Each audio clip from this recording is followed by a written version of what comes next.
Hey there, everybody. This is Tim Dog from Be More Careful. Shut up. Shout out to Orlando, just there doing the same thing. Yeah, we're missing a couple of people today. Man on the street, he has something going on. He asked me to fill in for everyone, so I'm the substitute teacher today. So Don't that get means fired. that Don't get fired. I ain't gonna get fired. Fuck that. Anyway, we always start our day off by saying what's going on in our day. So, Shakta, how was your day? Man, I can't call it, dog. You know what I'm saying? Spending some time with the family. Kids out of school this week. Oh. Florida trying to trip on that daggone bad weather again. But I'm hoping the Lord go ahead and step in and say, let me go ahead and make that sun stand still for a little bit. You know what I mean? So, yeah, can't call it, man. It's enjoying life. Yeah, the weather here in Texas has been crazy too. It's so weird because yesterday it was like 40 degrees, and on Sunday it was 80 degrees. So That's you go terrible, figure. Yeah, tell me about it. And then up in the Midwest, they getting a whole bunch of snow. So I feel man. bad for them. I feel bad for the cats in Michigan. Cats all Oh snowed in yeah. up there. Yeah, the Midwest. Oh yeah. My Yeah, son was dog. saying that it got cold up there real quick, and they had a little flurries. He's They in could have Springfield, Illinois. they could have that. I'm allergic. I know that's right. That's why I'm here in Tejas. But anyway, my day has been real busy. The reason why we're a little late is because I'm house sitting for someone, and Man on the Street asked me to do the show, and I kind of cook dinner for some kids that's on spring break and take care of my own things and get ready for the show. So I do apologize for the tardiness that we have today. But That's what's up. yeah, speaking of which, me being the substitute teacher, um, we're gonna have just a impromptu kind of a show today, but it's all sports related. And the one thing that I really want to start talking about is the NCAA tournament. Oh Now, God. yes. Why you say that, Shata? Cause I only watch the female side mostly. Nah, well, yeah, there's always both sides to every story. So, as far as the men, I mean the females.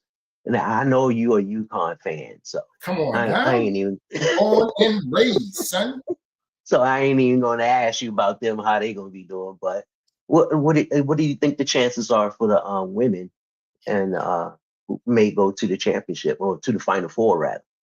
To be honest with you, man, they have a good chance, but Hmm. they've got a couple teams that they're gonna have problems with. UCLA, you know what I'm saying? There's some teams out there that's looking like they Texas got a strong squad. Hmm. So it's going to be an interesting tournament for the females this year. It's been it's going to be more competitive than it usually is because I think the field's a little bit more level. For a while there, back in the day, we could always depend on the Tennessee Volunteers. We could depend on Rutgers and those usual high power teams. Yeah. UConn, and UConn is the only consistent one that's constantly there. That AZ Fudd No. and Sarah Strong is hey, look, I'm gonna tell you like this right now. I don't know what Gino Oriyama is doing with them girls up there in Stores, Connecticut, but whatever Hmm. he's doing it, the rest of the country need to go ahead and start trying to mix that flavor because he got something. That's all I gotta say. He got something. Now you were saying that UCLA and I think you said Texas. UConn, Texas. Yeah, but you can't forget about LSU and South Carolina because they always up in there too. Yeah, there. But the thing is, you got to understand is there's so much stuff going on with LSU and South Carolina, Mhm. especially since that female left South Carolina and went to LSU to join Kim Mulkey. Oh. And them. There's been a Hmm. lot of going back and forth, and then they had to play each other, I think, twice close to the end of the season. Yeah. So they play each other really, really SEC. tough. They play each other really, really tough, and that's the problem that we have in women's basketball. It's the same like in men's football where we see the SEC, they cannibalize each other. By the Right. time the SEC get to the chance to play those other teams, they're so tired. I think UConn has an easier road than either one of those teams to get to the championship. You know, we talk about UConn, and we always talk about UCLA, we always talk about South Carolina, but Vandy has proven themselves this year too to win it. Now I I've mean, there's a only couple of teams that's coming up, but yeah the bottom line yeah we got to but still all remember is, you know what I'm yeah saying? but It's like in but the think men, about it. you got I'm Davidson sorry. back in the day with Steph Curry. You know what I'm Oh saying? Lord. That pop up. Vandy is doing that. They're having the same thing in the females this year. Yeah. There's a lot of teams that's popping Hmm. up, challenging Yeah. that could make some noise, but we're gonna have to see. We're gonna have to Yeah, see. and see, and that's the one thing about the women that I really like as far as the competitiveness. And it's not as many teams as there are in the men. So that means that the field of the great ones are diminished a whole lot in the Yeah, men as opposed to the women, where you have so many great teams and so little of the teams. true, So, but true. but as far as the men, come on now, you Yeah, the can't. men's side is going to be dope too. I ain't gonna front. I mean, UConn's doing well there too, but you got that powerhouse out of Arizona. You know, Arizona, they look tough, bro. They play some good ball. So I don't know.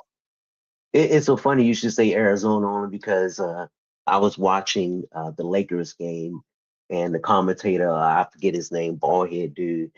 He was talking. He's from Arizona. I forget his name, but he was Barkley, saying that no, not Barkley, bald head. He's one of the analysts, not the analysts, but the sideline I would no, reporters. I don't follow He them did, that closely. yeah. But anyway, he was saying that. Uh, Arizona is going to be surprising a lot of teams, as far even as with Michigan, even though they had issues last season with their coach. But I'm fairly going to say that Duke is definitely not going to do anything again this year. No, Duke, No, nor North no, Carolina. They're neither one of no, them. no, especially North Kentucky, Carolina. Oh man, North Kentucky, Carolina like trash this season. What are you yeah, talking about? Kentucky too. Kentucky is struggling too. But the UConn men, they looking good too. I mean, They not as flashy and as well known as the women, but what's UConn men? come on, man. 29-5. So I mean that for the men, that's pretty damn good. They don't have no choice. The women that are undefeated, they got to do something. Yeah. I mean, it is he what it said is. he said the women making all the money. Yeah, the women got that locked up, player. Yeah, they do. But at the same time, so does the South Carolina men and the South Carolina women. That right there is a different contrast. So Hey, I only watch LSU to see Kim Mulkey because I've been in love with Kim Mulkey for years with her old ass. I well, don't care. man, when she left Baylor, boy, people here in Love her there Texas too. crying. Oh my goodness, they were crying. Oh, so Ferris said he'd be on in a minute. Okay. Well, Yeah. But um I the know bracket you don't started follow. last night though for the men. I think Yeah. Hmm. first game started last night. Yeah, speaking of which, that's what I was going to go to. We talked about the teams now. Let's talk about the brackets as far as the men. Right. Um, the first round, well, I'm looking at these games here. Oh, the first four. Oh, UMBC and Howard. Oh, Howard beat Howard them won, I today. think. Yeah. Howard won. You know what's so funny? UMBC, that's the University of Maryland in Baltimore County. Um, they are like one of these Division I teams that nobody really knows about, but they're always in the first four for some reason. There's And some they teams that's always one of the first ones out. yeah. It's just what I it don't is, man. no, I think they've made it past the first four a couple times, UMBC, if I'm not mistaken. But yeah, I only mention that only because, like I said, I didn't even know UMBC had a team, and they're right there in Baltimore, and it's just so funny. But anyway, Howard, HBCU, getting into That's the Final Four. that's dope. That's Yeah, dope. tell me about it. Now they're That's going to dope. play Michigan. But the thing is, the thing that's crazy is they can beat them. They could beat Michigan. Michigan ain't the same Michigan that it used to, just like Michigan State back in the day. All the powerhouses ain't there anymore. You know what I'm saying? So they Yeah, well, have an opportunity. Michigan State ain't been relevant since Mateen, please. 90s. Yeah, the 90s. Come on now. Yep. Yep. But we all on the same sheet of music with that one. oh my God. Oh my God. All right, but now, as far as the number ones, you have Michigan, Florida. Is it Michigan, Florida, Duke, and those are the number one seeds for the men? Yeah, for the men. UConn's number 2. See, look at that. See? Don't matter. As far as I don't know. UConn doesn't matter what they are. They're always a problem. and it's just weird, but Siena. Now I'm thinking Siena. This is a couple of times they've been in the NCAA tournament. Siena. Yeah, Siena's been in there a couple times. And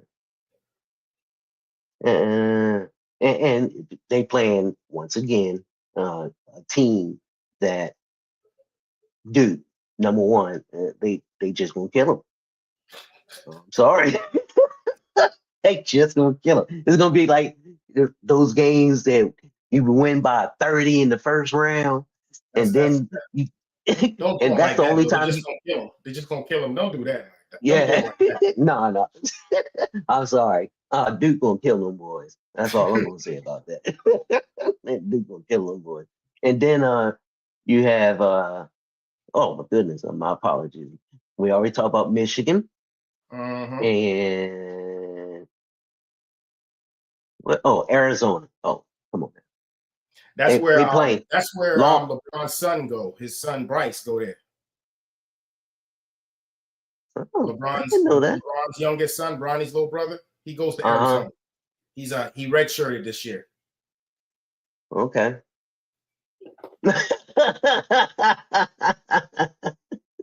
I got you there, man, on the street. Yeah, I am doing the damn thing.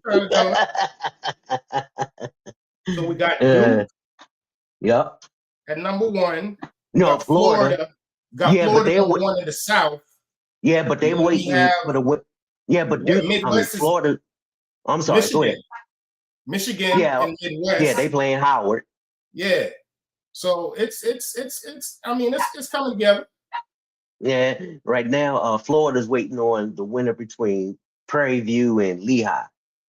Right. And right now, it's 23-0. 3 minutes left in the first half. That's just terrible.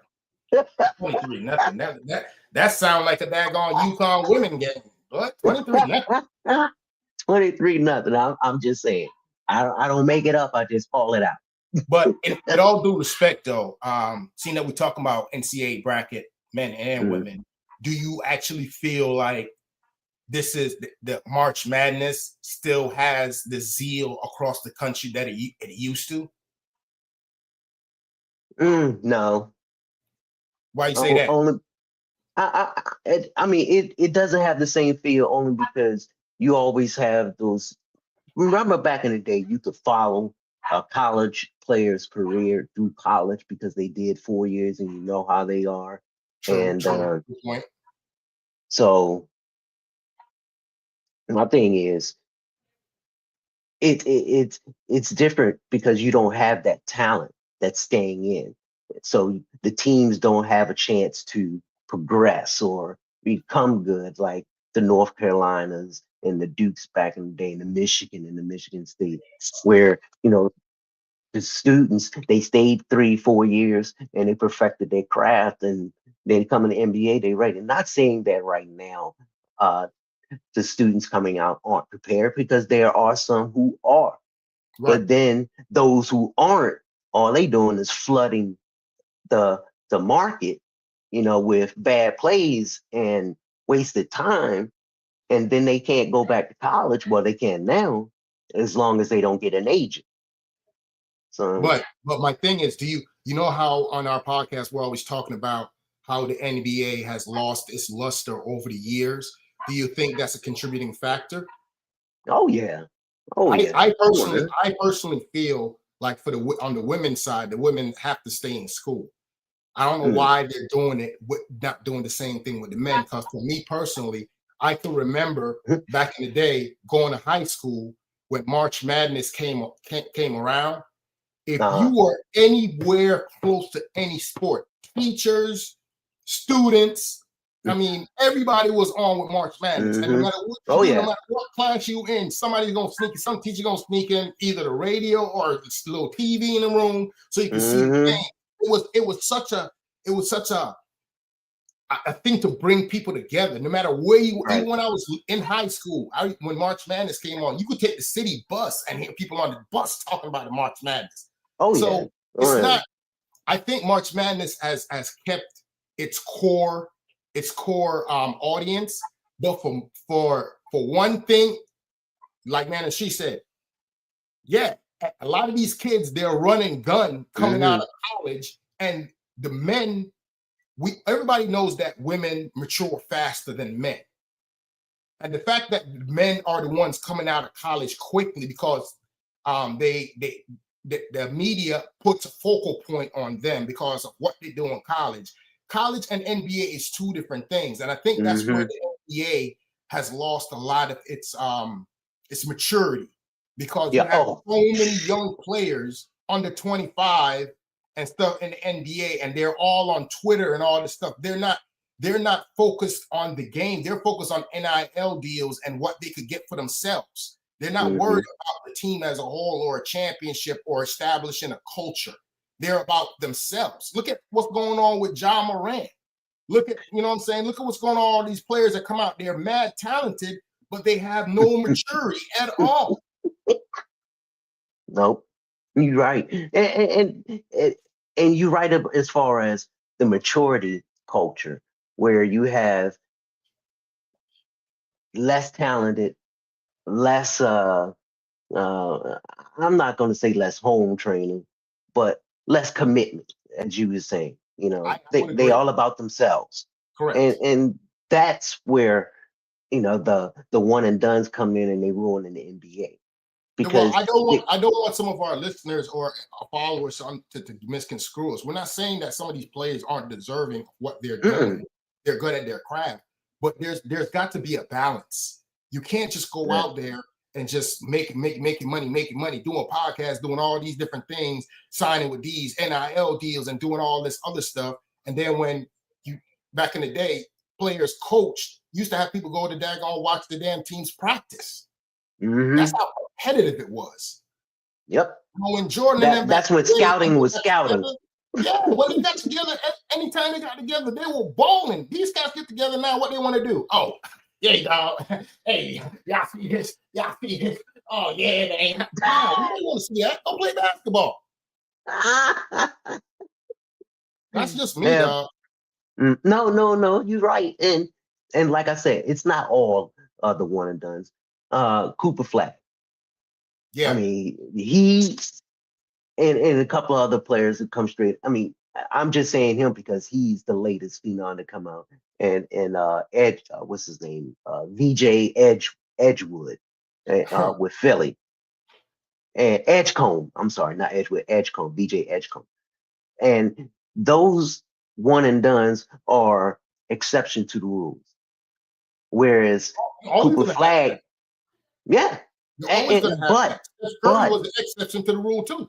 Yeah, and you're right. But just like a man on the street has said, that's why the NBA ducks him right now, because of the one and dones. And like you were saying earlier with the one and dones, you know, you got that maturity level, you got that maturation of being a teammate, you know, that maturation of knowing how to play and knowing basketball, not just, you know, the skills, you know, the talent of it. It's more than just that.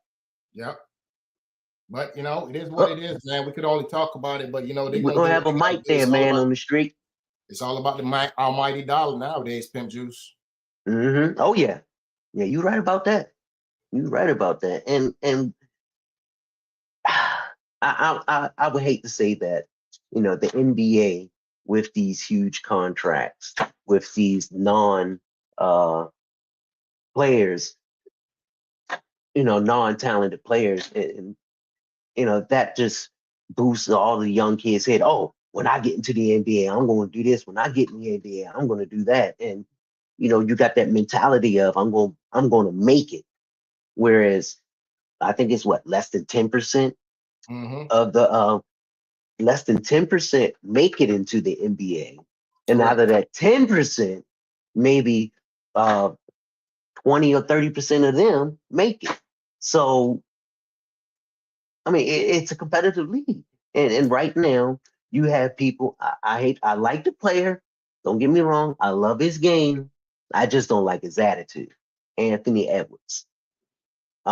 He's one of those players that come up, boasting about his skill, bragging. You seen the typical guy. I mean, he has the talent. Don't get me wrong. I said, I love his game.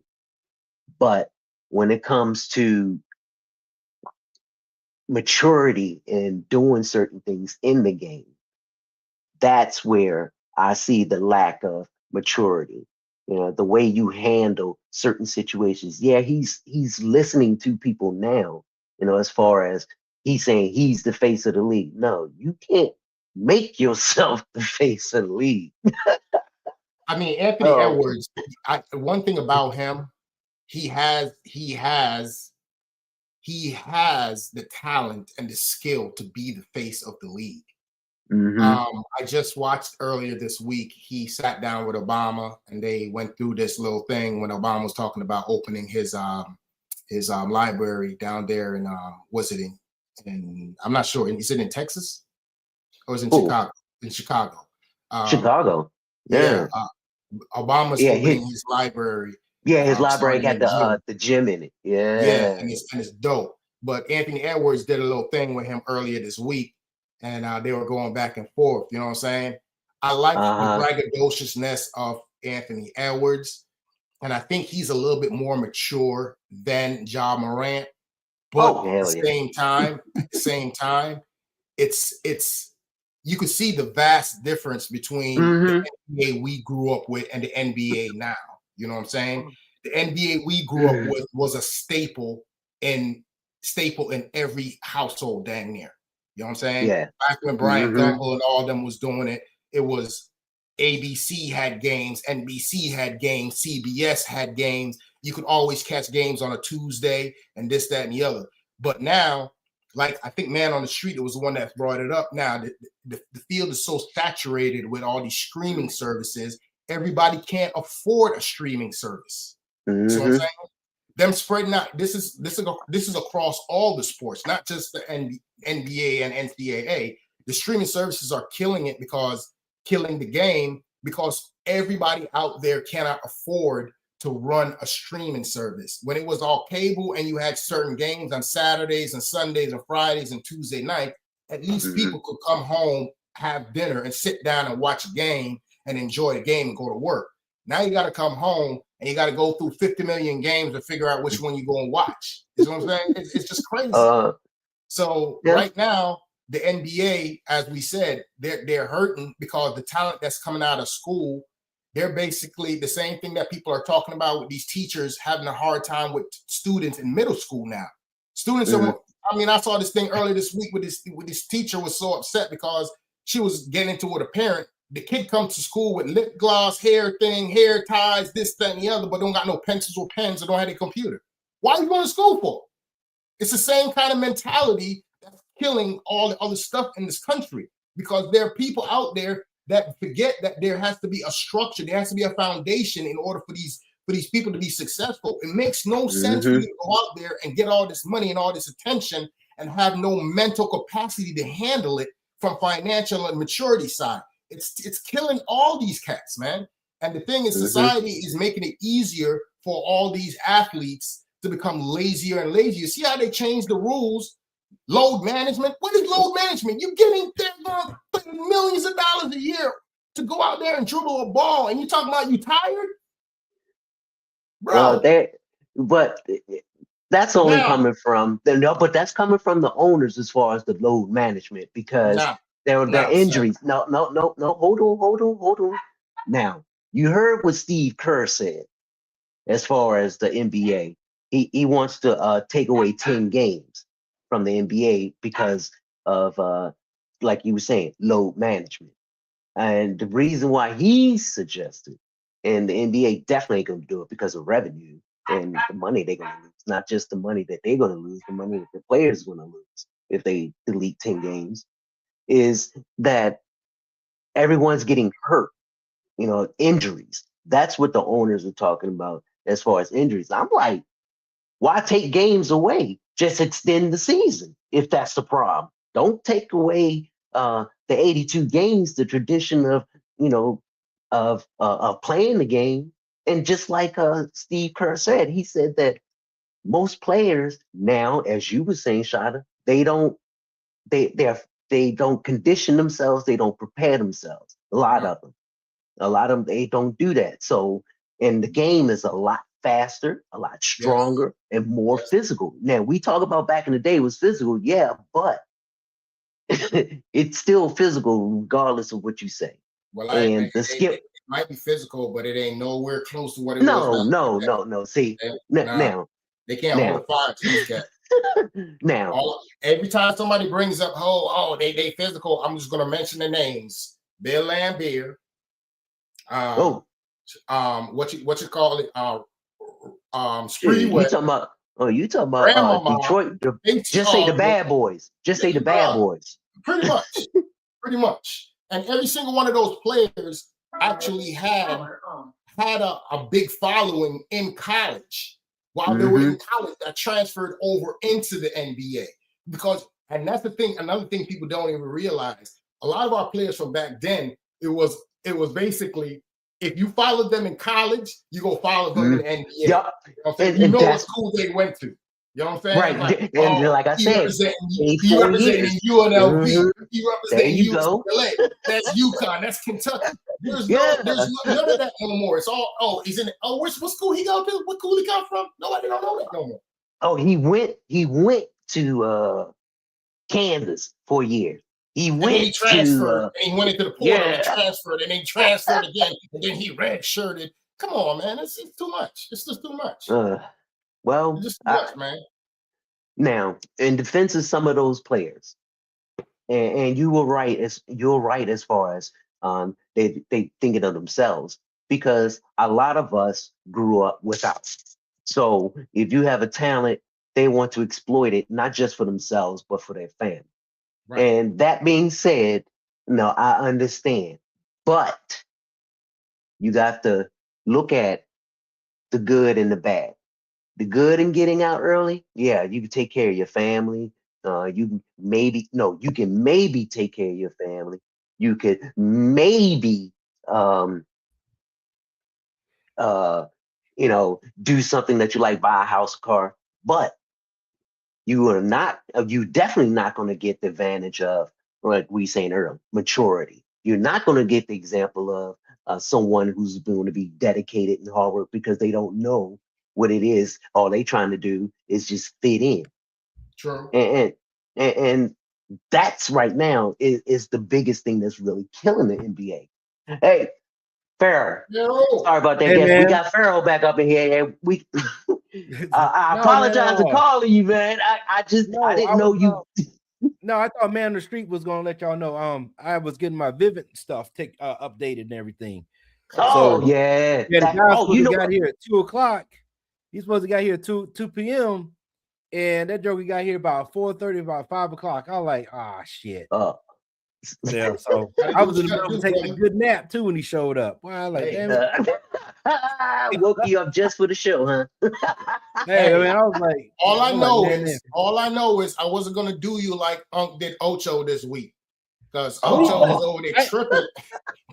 Well, first of all, them two got a dynamic relationship, but I just recently found out that boy, he's separated from old girl, the rail chick. Yeah, man, I was like, what did he do wrong that you fucked that up, bro? Who are you talking about? That's just who he is, man. Like he just keeps messing up a good thing, man. He's the guy that fucks up a wet dream. You know what I mean? you talking about? Shannon Sharp? No, Ocho. Ocho? Oh Lord, he a clown. I'm sorry. You know, he found his way out of a good woman from No, you know, think about it. I only say that trying because to keep up with his boy. That's all. Well, no, they ain't had nothing to do with it because she had her own show and everything. I just believe he just don't know. He's from Miami, man. He just don't know. You know what I'm saying? He just don't know. That man ain't from Miami. That man's from Tampa. Huh? Oh, he's from Florida. How about that? He's from Liberty City in Tampa. He's from Florida. He's all from the Liberty Florida City. boys are great. Look at no, that's Miami. Tampa, dude. Tampa. That ain't Miami. No, Liberty Miami, City Tampa. They in Miami, man. All right. Yeah, because that's why he met up with her because she's from Miami. She just has a show in Tampa. That's how she got famous. Look who showed up, bro. Hey, but like I said though, man, I apologize. Like I said, I'm up here trying to. Man, I was talking to the man on the street, and he didn't do his upgrade. He didn't do the upgrade. My shit was from when we first moved in the house because but the credit wasn't that good when I first got here. So, oh Lord. So I still had the panel with the white damn whatever. I didn't have the 4K nothing. Everything was grainy and shit, like the old cell phone. I'm like, nah, man. He's at a 420. Yeah, that's right. The 420. Good Lord. I just knew somebody was on the screen. They didn't know who was on the screen. So we ain't hear about the NCAA and how it's affecting the NBA and the status and all of that. That's what we were at. Okay. So we're talking about how these players coming out of the college, how they're going to the NBA and how it's affecting the NBA revenue and watching and streaming and stuff like that. So yeah, well, man, I want to shout out to Howard and Prairie View making it. Well, Prairie View is on right now, so yeah, they were up 23-0.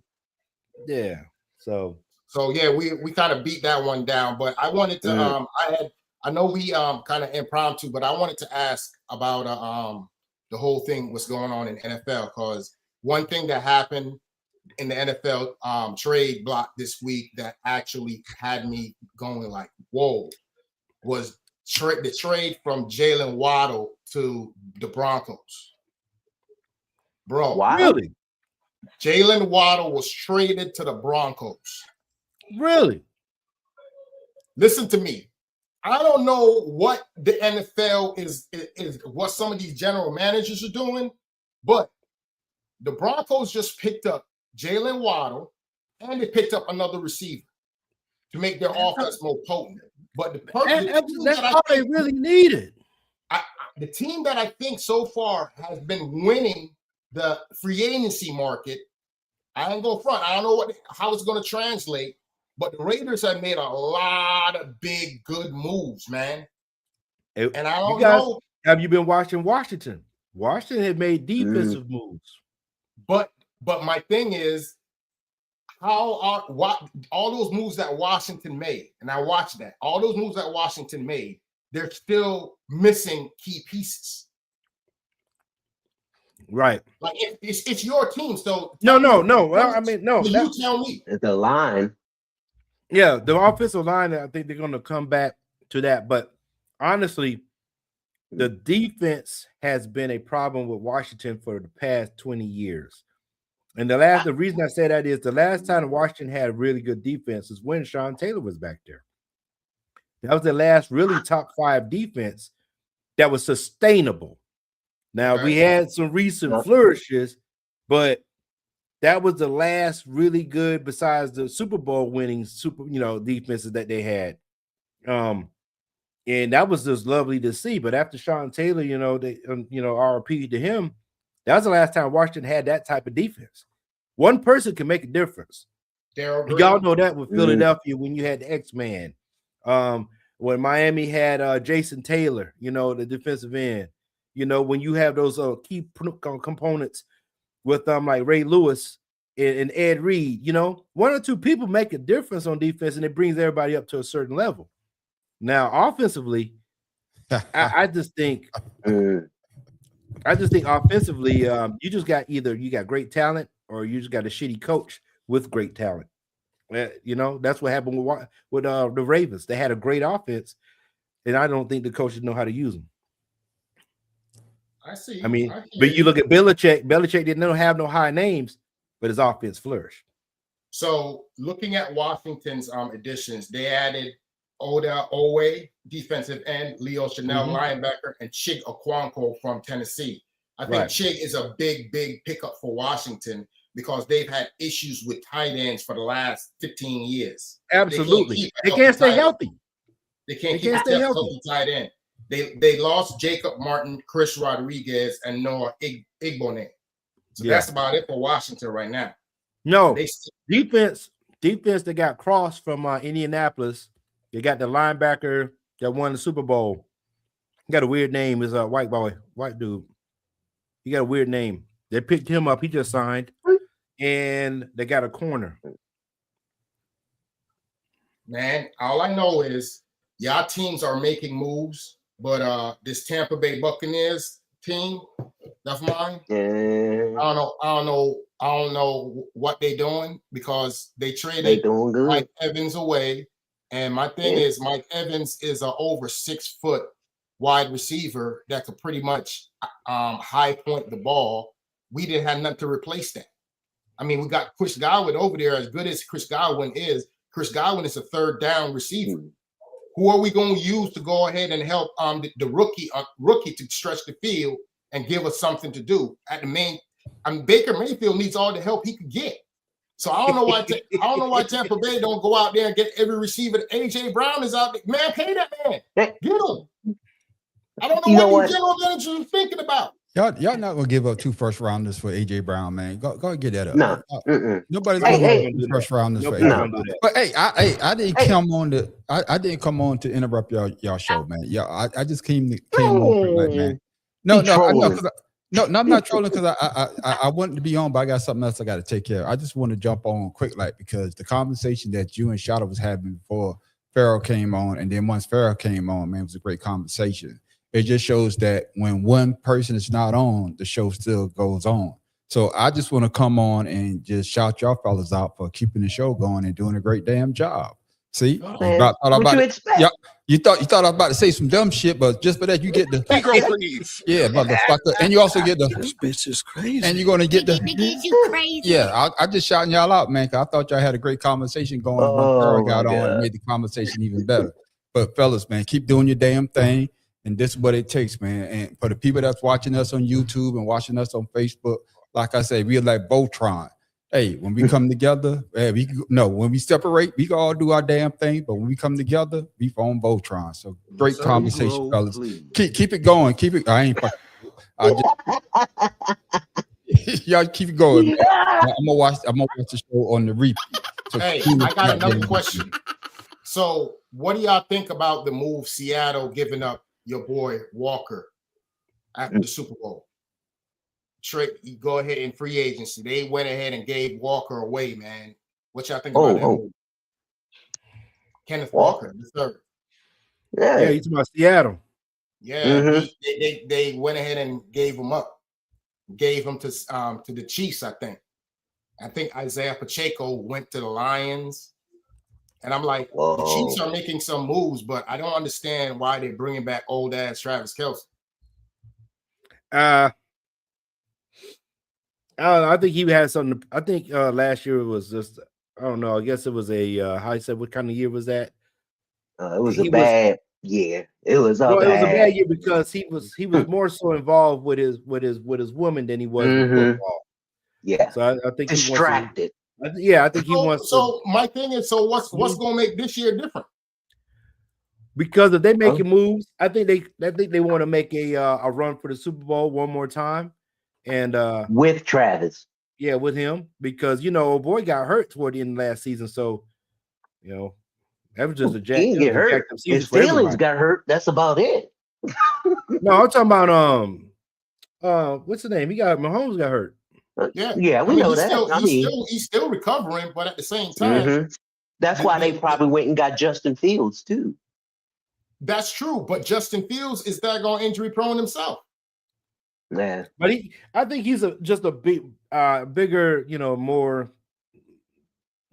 versatile back when it comes to this size, the running and everything. You can't run Patrick Mahomes like you can do him. So you know what I mean? So do you think that move made by Kansas City makes them better than they were last year? I think they're going to have it makes them unpredictable. Yeah. Unpredictable. Because you got Patrick Mahomes. You know what Patrick Mahomes is going to do. You know Andy Reid, how he calls the plays and stuff. You don't know what the hell he's going to do with Justin Fields. Hell, Justin Fields don't even know what the hell he's going to do. So he probably coming there for one play, and that one play gets you a touchdown. So I don't know. I mean, Andy Reid, he's a mastermind. He's a mastermind. So what about the Seattle Seahawks? They Super Bowl champions. You think they've improved or they've lost some players? What about them? You know what? I don't know what goes on when Sam Darnold gets to any team, because it seemed like they Minnesota went backwards. Now they're trying to look for a replacement for a guy who actually got him into the promised land almost. Then they let him go. The guy goes to the damn Super Bowl and wins. Now maybe they get the same, hot feet or whatever with other players. Like maybe we can get a little faster guy instead of the running back they had. Maybe add another receiver. I don't know what the hell Seattle's thinking, because you had the team. You won the Super Bowl. Why are you giving people away? I don't know. It's just like it reminds me of the Florida Marlins when they won the damn World Series. Next year they fucking dismantled the damn team. And with that being said, they was the lowest. They was the least paid players. Then everybody just took off. Now we don't even know shit about Florida Marlins anymore.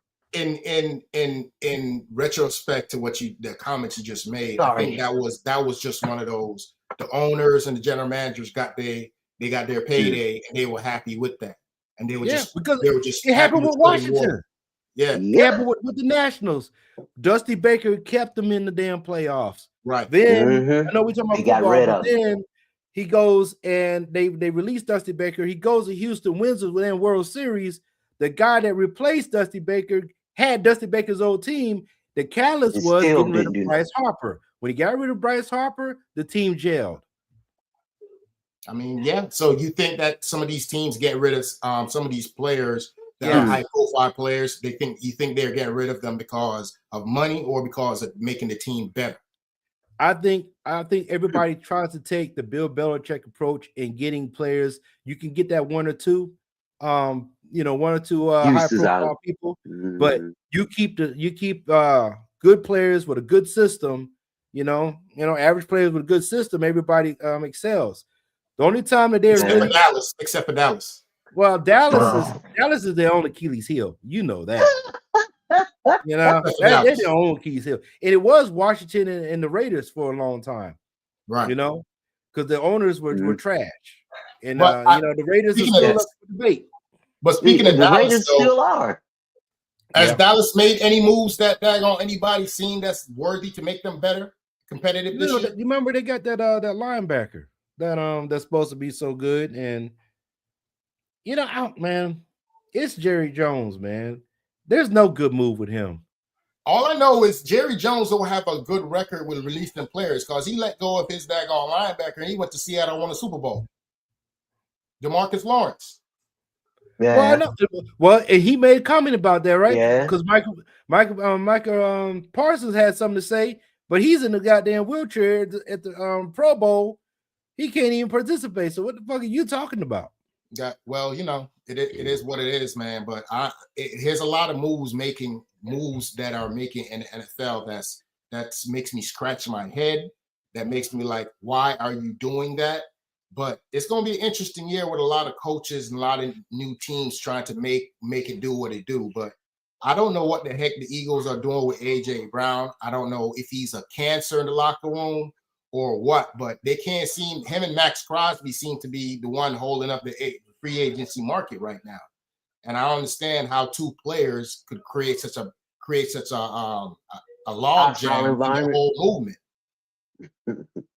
I don't understand that. Where's all the Dallas people out there talking? Why ain't they all running their mouth about doing something now? You know what I'm saying? I don't hear nothing about them now. Nobody want to talk about them. I'm going to wait till after. I think we can have this conversation. Hey, what's up, Blakely? He said, y'all killing my boys. You mean no cowgirls? What's up, Blakely? We stay killing them boys. That's what we do. You ain't seen Django? You ain't seen Django? Hey, you say this is a boys hating show. Yeah, this is Blakely, man. That's my guy from back in my Hawaii days, bro.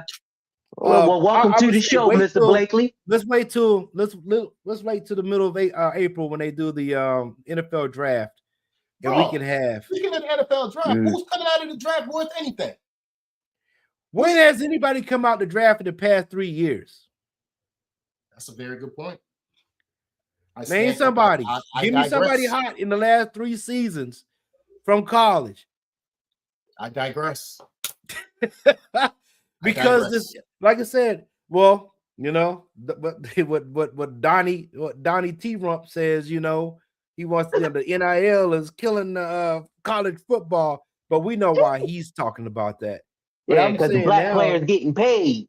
Yeah, I mean, but with that being said, Mendoza being a Heisman Trophy winner, he just reminds me of another Matt Leinart. You know, I'm not going to listen. I'm not going to do him like that. I see it. I see it coming. Man. No, not going to do it like okay, that. Y'all tell me. What sets Mendoza aside? I despise Matt Leinart coming out of USC. I think they gave him way too much credit. Tell us how you really feel. I despised him because the fact of the matter is they put so much on him. The difference between him and Mendoza is Mendoza goes onto the field and his team tries to win. He goes out and you can see that he is into the game. Matt Leinart was sitting back there riding the daggone coattails of Reggie Bush the whole time with Pete Carroll and freaking daggone all he was this. And when he got to the NFL, I told everybody he is trash. And what happened? He was trash. Yeah. Hey, we knew that. We knew that. Mendoza at least have the ability to run the ball, knows what the scheme is, knows where the first down is, and if they can't get it, he's gonna get it. That's why I think that he's gonna be an effective quarterback. Now, going to the Raiders, I will give the Raiders great credit. The Raiders prepare for him, have made moves in free agency to protect him before he gets there. So I will go ahead and give the Raiders an A for effort for daggone making sure that their quarterback is protected and has a daggone good offensive line.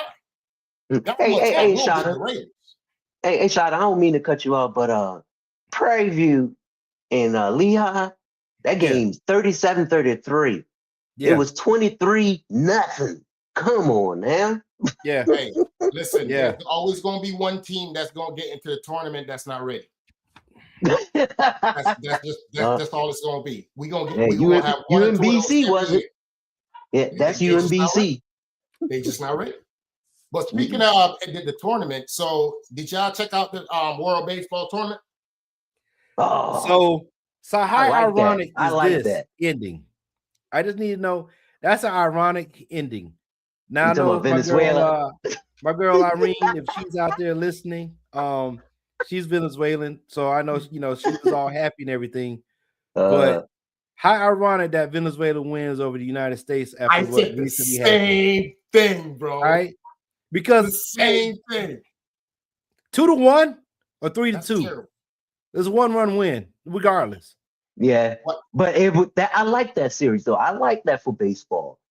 Something different, just like any other sport when they try to add something on. Sometimes it works, sometimes it doesn't.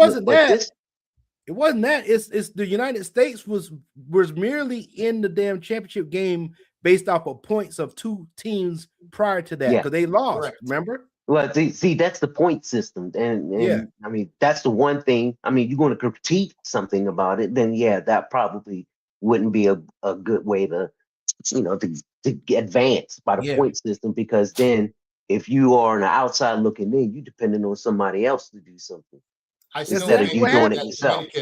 That Dominican U.S. game, that game left a bad taste in my mouth, because there's no way in God's green earth they should have beat that team. No way. Their pitching, the U.S. pitching is the one. I mean, they use 5 pitchers in that game? Yep. That's crazy. No, it was fine. Just to beat the Dominican Republic. Hey, that's why you got reserve pitchers. There you go. Whatever it takes. And it's the same thing in major leagues too. Yeah, most teams have 20 pitchers. So yeah, and you use a pitcher for one batter. So yeah, hey, y'all remember Major League when they pulled out Wild Thing? They just pulled him out. This old boy, you know. That's what I'm talking about. Wild Thing. They don't know nothing about Wild Thing. You telling our age now. That's the best baseball movie ever. I don't care anybody says. Oh, Field of Dreams, dude. Oh, yeah. Wow. That's a funny movie. I'm sorry. But yeah, man. So basically, man, we got all these stuff going on. But March Madness is what's really got everybody's attention right now. So are y'all filling out brackets or not? Nah, I haven't filled out a bracket. I don't know. I know Carmelo Anthony's son comes off the bench for Syracuse. And I know Carlos Boozer's son is with Duke. That is all I know about basketball. That's all I know. And the women, to me, UCLA is probably the number one team because they had a tougher schedule as opposed to everybody else's number one. So I really think UCLA can pull it out and win. Aren't they the ones with the twins, the sisters? I think so. Yeah, but I just don't, man. Gino Auriemma is on that thing, man. I don't know what he feeding them. Like I said earlier, I don't know what he feeding them. No, that's fine. But you look at Connecticut. I mean, you know, everybody plays to their competition, and we understand that Connecticut had some big wins, big margins. I do know that, but UCLA. They're battle ready. They're battle tested as opposed to. I think that's their biggest challenge.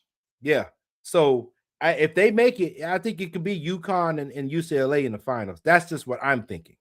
Yeah, that's how they set the bracket up. So they all those strong teams could meet, except for the SEC, who cannibalize each other in every division. So that's what it's going to boil down to. The SEC, yeah. I don't know why the NCAA keeps allowing that, man. I don't think on a level where you have a division that's playing competitive almost every team, and then you have divisions where you have, i.e., UConn, formerly Big East. You know what I'm saying? They dominate, they're beating people by 25, 30 points, and then they meet each other. That does a great disservice to that team, because you don't really meet the competition. And it's the same thing that we talk about with college football, with your Floridas, your Alabamas, the Auburns, you know, those teams, they beat the heck out of each other, and then they go play some sorry team from out west that ain't played nobody, and they mollywop them. So this is the same thing I see that's happening in college basketball, both especially women's college basketball, which is more exciting than the men right now, believe it or not, because these women are balling. And I don't know if y'all been following the FIBA, the qualifications for the women for the Olympics or World Championship, whatever they're daggone playing for. They are straight killing. That damn Paige Beckers. I saw some highlights the other day. Listen, Paige Beckers got one of the purest jump shots I've ever seen in my life. Man, the shit's unfair. What you mean it's unfair? It's talent. No, I mean it's unfair to the other team, man. That's unfair. Well, what did we say earlier? That's why they stay in college 4 years, because they can do that. Right. It's everybody they play against. It's like watching the dream team go in there and mollywop everybody else. You know, it's ridiculous. I mean, when she shoot it, she's running the other way like Steph. Shit's crazy. Hey, all I know is they talk trash way back when we were in school, talking about, the world is sending all their professionals and that. Now we're sending our professionals, and now everybody crying. I don't understand. I don't understand it. You know what? Let them cry. As far as I'm concerned, when others, like I said last week, when you say other countries pay their athletes to go to the Olympics, I don't want to hear shit. You know, I don't want to hear nothing, because The United States don't get paid anything but pat on the back. Even if and a gold medal. Yeah, you know, the gold medal ain't even gold. That shit played. So basically what you're saying is the US women's and men's basketball team, when we go to the Olympics, is just bag on playing intramural ball. Basically, it's practice. Keep yourself, you know, whatever. You say, show everybody in the world what we can do. Yeah. Listen, baseball is the only true sport that now all the countries are pretty much that's what they do. It's just crazy how baseball to me. Yeah, baseball to me is went further than basketball has. You know, and you can see it because you have 5 levels of baseball to play in the United States. Yeah, but you got those countries who play baseball like they play soccer. You know, it's a rite of passage. Like Japan, Korea, that's all you do. Dominican Republic, they hit rocks with sticks, so you know they're gonna be good. You know what I'm saying? We talking pitching rocks. And then was it Peru or Argentina? Something with do with what was Pedro Pedro? He said he had a cardboard box as a glove. When you do shit like that, anything they give you, you're gonna be better. If you're great playing with that shit and they give you actual shit, come on. So who, speaking of baseball, so who do you say is the face of baseball in the US now? Ooh, that's a good question. Do they have to be from the US? I mean, they playing in the US. I mean, I don't want to hear none of that. Don't bring none of that MAGA sentiment in here. Talk about this, that, and the other. Because most of our teams, most of the players on all our professional teams, I was just Olympics, not born. I just wanted to clarify the question. I'm just saying. Yeah, that's a good one. You just triggered me. That's all. You just triggered me. I would say more so teams. It's always teams. It's always teams that's going to represent. And you know, you're always going to have your Yankees. You're always going to have your Dodgers. You know, ex Brooklyn. You know, you're always going to have the Red Sox because of the rivalry. You're always going to have the Mets. It's going to be a Northeast thing that represents baseball. So I think but right now, I think the 2 biggest names in baseball as far as face of baseball is Aaron Judge and Shohei Ohtani. Yep. Well, Shohei Ohtani is already, like I say, but he's representing the Aaron Dodgers. Judge. That's what I'm saying. Right. Aaron Judge and Showtime. But also, me, you know, personally, I'm a Mookie Betts fan. Midget. Right. Yeah, I'm a Mookie Betts fan. He's to me one of the last real, you know, American, you know, that represents us as Black Americans in baseball. Because everybody else, though, they don't want to put, you know, the Dominicans and everybody in that category as being Black players, which is absurd to me. But they call it non-Hispanic. Yeah. That's what we are. Yeah, so that's absurd to me. But I would say most of the people with the big contracts are those that happen to be of Hispanic culture. That's true. That's true. You know, especially that dude with the Mets. He had like 15-year, $700-something million. That's ridiculous. God damn. But breaking news. Sources: Eagles traded the 2027 pick for Panthers quarterback Andy Dalton 4 hours ago. I wish man on the street was here. I can't. What? Hold on. So let me get this straight. I can't leave this alone, bro. So let me get this straight. You're trying to get rid of AJ Brown, one of the most physical receivers, to pick up Andy Dalton and giving away a 2027 draft pick. What? Andy Dalton is worth a draft pick? Is that what we're doing? Round, hey, 7th round at that. Andy Dalton is worth a draft pick? Listen, I want people to understand watching me right now and under the sound of my voice. We in church. Mind you, Andy Dalton played with Ocho Cinco.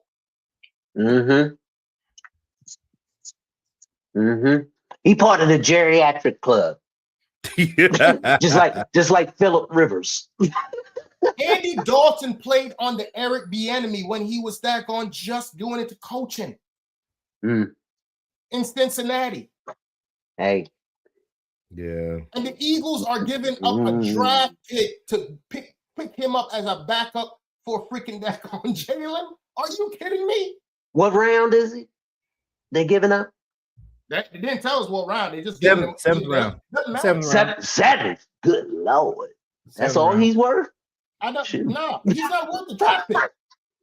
If that's the case, why didn't you go after Kirk Cousins? I need Kirk Cousins back on. If that's the case, why don't you just use your draft pick? That's all right.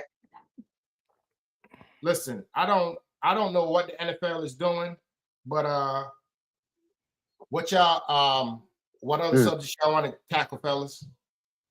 No, we still got got Matt P up in here. What up, fellas? Got on with y'all, but I haven't really been paying attention. Stephon Diggs may go to Baltimore.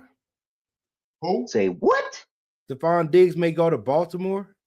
Ooh. I mean, but that and they talking about Deebo Samuels going to that's Carolina. Where most wide receivers. That's where most wide receivers go to daggone when they're coming to the end of their career. DeAndre Hopkins did it. You know what I'm saying? All of them did it. They all go there. They all want go to retire. They want to retire as a Raven. Go to Baltimore to die. Edgar Allan Poe, evermore. Yeah. The Ravens, they represent. Hey. And then they're talking about Trayvon Diggs possibly going to Miami. For what? Stephon Diggs will possibly go anywhere. So for what? If you want to say that. Miami Dolphins do they even have a team anymore? Didn't they give everybody away? I think they need to just change their name. Nah. What? The Coral Gables fish heads? That's how they playing. Snake heads. So the only team snake heads. The only team out of Florida I see making any noise next year is Jacksonville Jaguars. Jacksonville. They got the money for it. Even though they just paid Trevor Lawrence, that's about it. That's the only team I could say that out of Florida that's going to make any noise next year is going to be Jacksonville, because Tampa and Miami ain't picked up nothing worth nothing. We playing with pennies, and everybody else got dollar bills and quarters and $100 bills. We playing with pennies. Man, y'all playing with monopoly money. I'll tell you what, when you play your team overseas twice a year, you know, that the owner of the Jacksonville, yeah, you got something that everybody else ain't got, because even Dallas don't even do that. Yeah, well, Jacksonville has a big following in London. Whenever because you stay there 2 games, hell. Yeah, they have a huge following. And not only that, 2 years in a row, 3 years in a row. Yeah, they've been like that, you know, for a while now. So it's like 3 years, 4. That's extra money. Now, I would vote against a team or a couple of teams, you know, being in England, because I think that's a disadvantage of, you know, flying over the pond. You know what I mean? No, time difference too. Yeah, I just think that's a big disadvantage. I believe in a couple games here and there, but you know, football, NFL it's a United States thing. I don't want to see, because it was even weird watching NBA go to Canada. You know, remember when they had the Vancouver Grizzlies before they became the Memphis, and then it was Toronto Raptors. We was like, what the fuck are they going to Toronto for? You know, but you know, it turned out good. The NFL teams are trying to, and the NBA is trying to incorporate the rest of the world, and it doesn't make sense when you got a dumbass in the office that's not going to make it hard for these players to come into the country and play. So I don't know why we're shooting ourselves in the foot there. I mean, I just don't get it. How in the world are you trying to make all these games outside of the country and you're pissing everybody off? There ain't no NFL players going to want to go to these countries to play when people are daggone ready to throw fries and daggone potatoes at them. I don't see all these sports programs, sports things are daggone shooting themselves in the foot. But that's why we're here to talk about it. So, gentlemen, What do we got? Jacksonville played 1, 2, 3, 4 straight years in London. That's their home field too, away from Florida. Go Dolphins. I'm sorry, Dave. yeah, that's what's happening to the Dolphins. They gone. Baldwin, if you don't get your sorry tail off the head about Gold Dolphins, fins down. Fins down. Fins down. No, fins in distress. Come on, man. What are you talking about? You know, he talk about hey, somebody has hope. That's all I can say. Yeah, keep hope alive. Isn't that what Jesse said? Yeah, but I do have this breaking story though. It's at a track meet. There's a man was shot with a starting pistol and beaten with a relay baton. Police believe the incident may be race related. So, I mean, we talk about Wait a minute.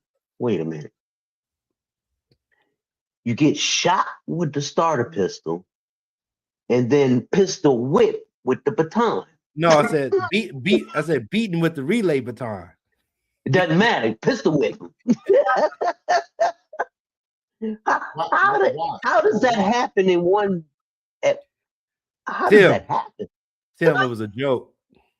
Oh, I agree, man. Shada, help the man out, Shada. What the fuck? Listen, help the man out, Shada. Hey, look, I'm telling you like this right now. Nobody gonna hit me with a baton and live to see the light of day. I'm telling you that now. Oh man, I don't care what we doing. You're not gonna see the light of day. Tim Dog. The catch was police believe the incident may be race related. Get it? I got it now. Because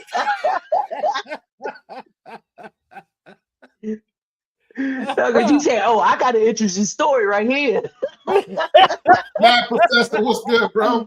What's good, brother? How y'all doing? Up, man, Professor? Oh, boy, I swear to God, you almost as bad as Conspiracy Brother. Nah, I ain't bad at him. See, I keep it funny. He keep it weird. So I want to revisit a subject that got us all hot under the collar a couple weeks ago in the NBA about getting this push for the playoffs. So y'all still got smoke for my Thunder because they looking like they about to. Congratulations to what 20 something points games in a row or something that Shea Alexander has. Yeah, he set a record. 127. Now it's 120. Yeah, there it is. Yeah. So that is. I saw that game. That was a good game. That's the NBA right there. He earned that. Mm-hmm. And that's what his buddy's sitting on the court. I mean, sitting on the side in street clothes. That's crazy. That's crazy. But yeah, all I know is y'all could talk about my Knicks all you want to. We might not make it, but we gonna make some noise. No, y'all gonna make it. It's just man, Hart said Knicks. That. Hart said he did pretty good because Brunson wasn't holding the ball. He wasn't hogging the ball. So that just goes to show. But I tell you what though, Brunson, he makes that team though. If Brunson isn't playing well, the Knicks aren't going to win. And he deserves the ball. I mean, because he's the only one that can really make plays for himself. I don't like that. I don't like that. And with you, Shada, I mean, it's the team. Back off of that with you because I know what you're about to say. It's just like we're gonna go out here to the damn the ex-Minneapolis Lakers team because I don't want to say Los Angeles because they're not really Los Angeles team anymore.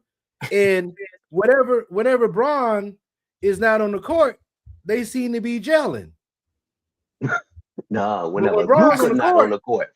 No, that's not a secret though. No, but not this season. Tim Dog, they're +9 without LeBron. I'm sorry to tell you this. They're +9 without LeBron, dude.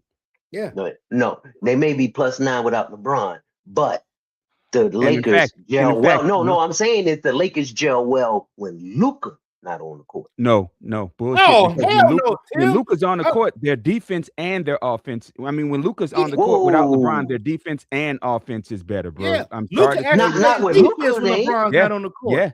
Even their defense man, I've is watched better the Lakers without this LeBron. whole season. I'm Trust sorry me. to tell you. You didn't watch it with those glasses on. You ain't watching enough of them. No, trust me. When the Lakers lost to my guy. No, trust me. I'm watching enough of them right now. The Lakers are better when LeBron is in street clothes.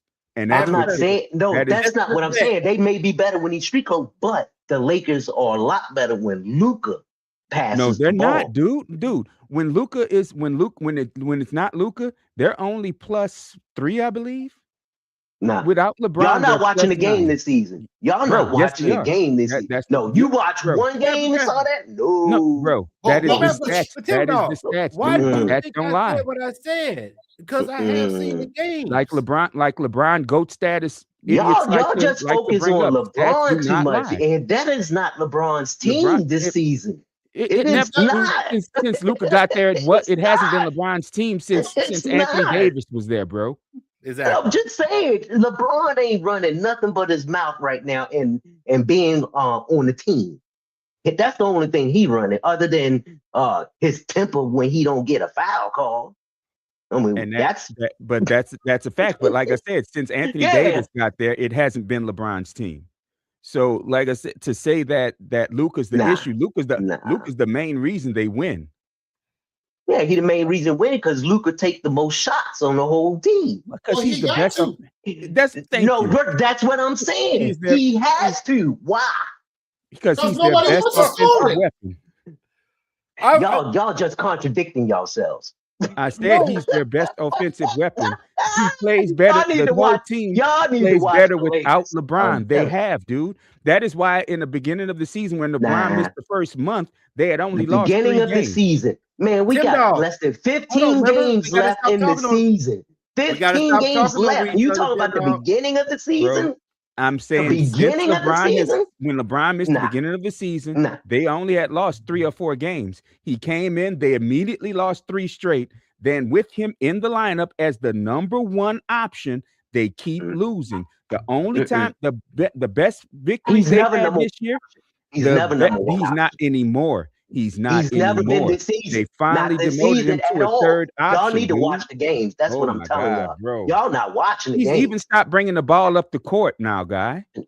That's what I'm saying. He's not doing it. Who is? And they're playing better without him doing it. Oh, Lord, that's not what I'm saying. I said Luka handles the ball. God, the most. That's what I said. Did I not say that? Did I not say that? But what I'm saying is you're making my point. What you're saying is old news. What you're saying is old news. Last year. But you immediately disputed it. No, I'm disputing it. I'm disputing Luka having the ball a lot. That's what I said. What's up, Pharaoh? I ain't say nothing about LeBron. I said, this nigga get a little headstrong when he got control of the board, don't he? Y'all should have warned me about this. No, I'm the same way now as I've always been. I'm going to be argumentative about something that I believe is true. Dog. That I believe is true. Whether you believe that's it's y'all true opinion. Or not is that's y'all opinion. No, y'all not watching the Lakers. I'm telling y'all that now. They went from 7th to 4th. With LeBron, that's what I'm saying. Nope. LeBron ain't got nothing to do with this season. LeBron has nothing to do with this season. You damn right he ain't got shit to do with this season. That's what we said. They win without LeBron. You made our point, dog. You made a point. You made our point. They are they moved up in the What are you saying? I'm not talking about Bron. I said Luka. I'm not worried about Bron. He ain't shit this season. This is Luka's team. That's what you making our point, Tim Dog. Oh Lord, my point was Luka has the ball the most. That was my point. My first initial sentence was the Los Angeles Lakers. I said Minneapolis Lakers because they're not really Los Angeles. Right. Is what I said. That since LeBron's not on the court, they have been a better team. That's what I said. No, since LeBron been on the court, they've been a good team this last couple of weeks. Off the court, I'm sorry. And I said Luka. I was talking about Luka. That was the point that was made, though. Like I said, y'all not watching this season. Y'all not. But see, Tim, y'all, that's part of the problem. Y'all not watching the season. Y'all not watching it. But see, that's the problem ain't me watching it. The problem is y'all not watching it and going on old. Tim starts talking over what I'm saying. I'll come back on. But until he starts listening, this is ridiculous. Man, get on. Talk, man. Let people talk. I'll let y'all talk. And when I say something, y'all get upset.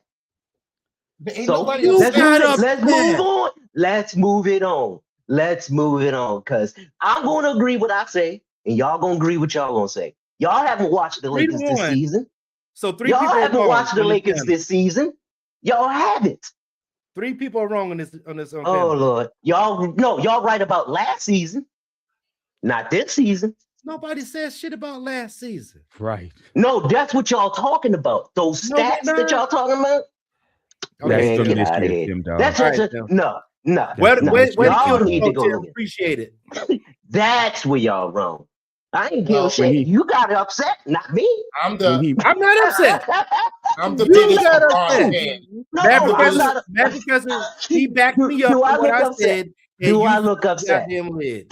I'm sitting here laughing. Up and you I'm laughing and I'm upset. Well, you laughing. Anyway, fellas, let's get this thing going. Let's get this thing going.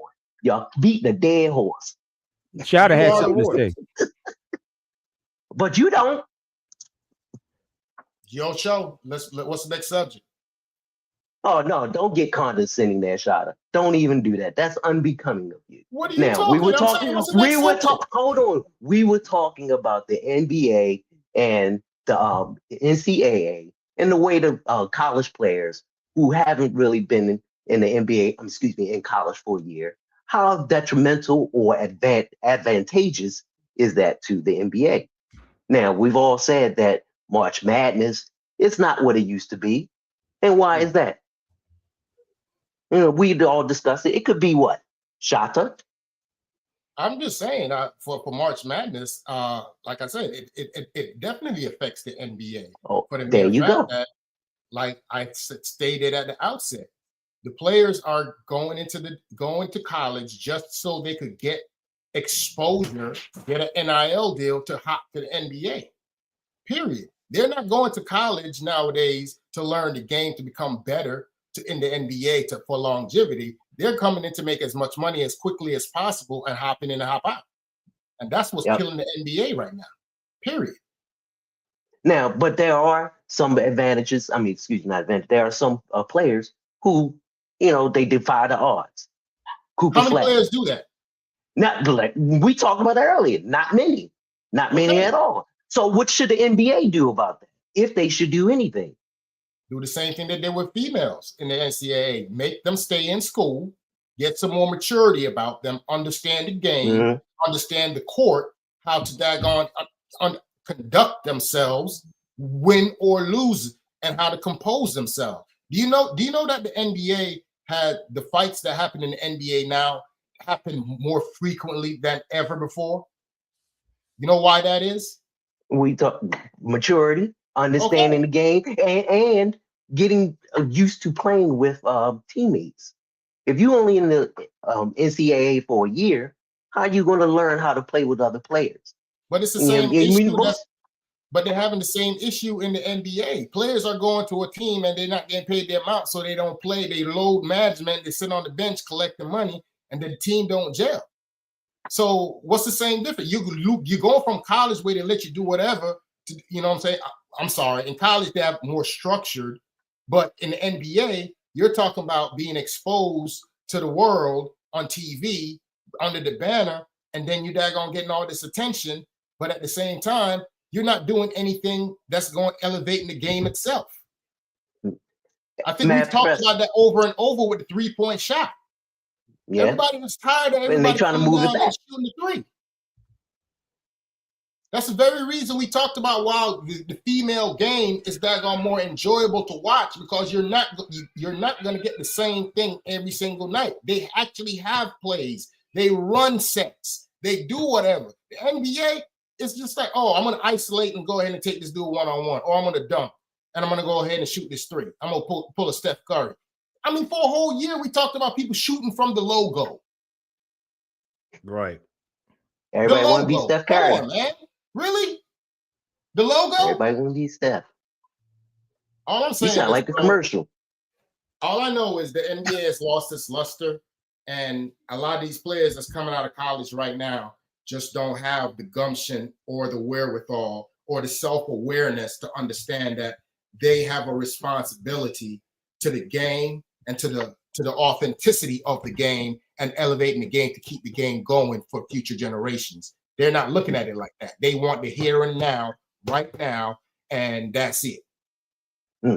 And Matt Professor, earlier we talked about some players who come into the NBA and they only did a year, and all of a sudden they try to make themselves the face of the league.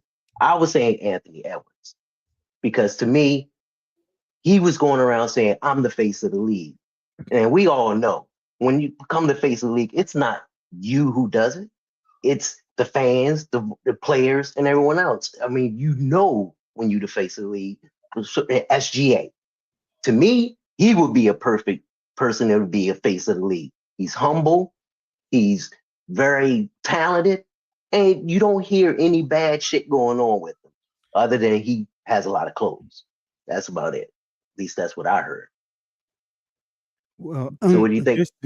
We've had this excuse me, we've had this discussion before, and I say those exact words. You can't make yourself the face of the league. The fans decide who the damn face of the league is, and I wouldn't want my face of the league to have 19 fucking baby mamas.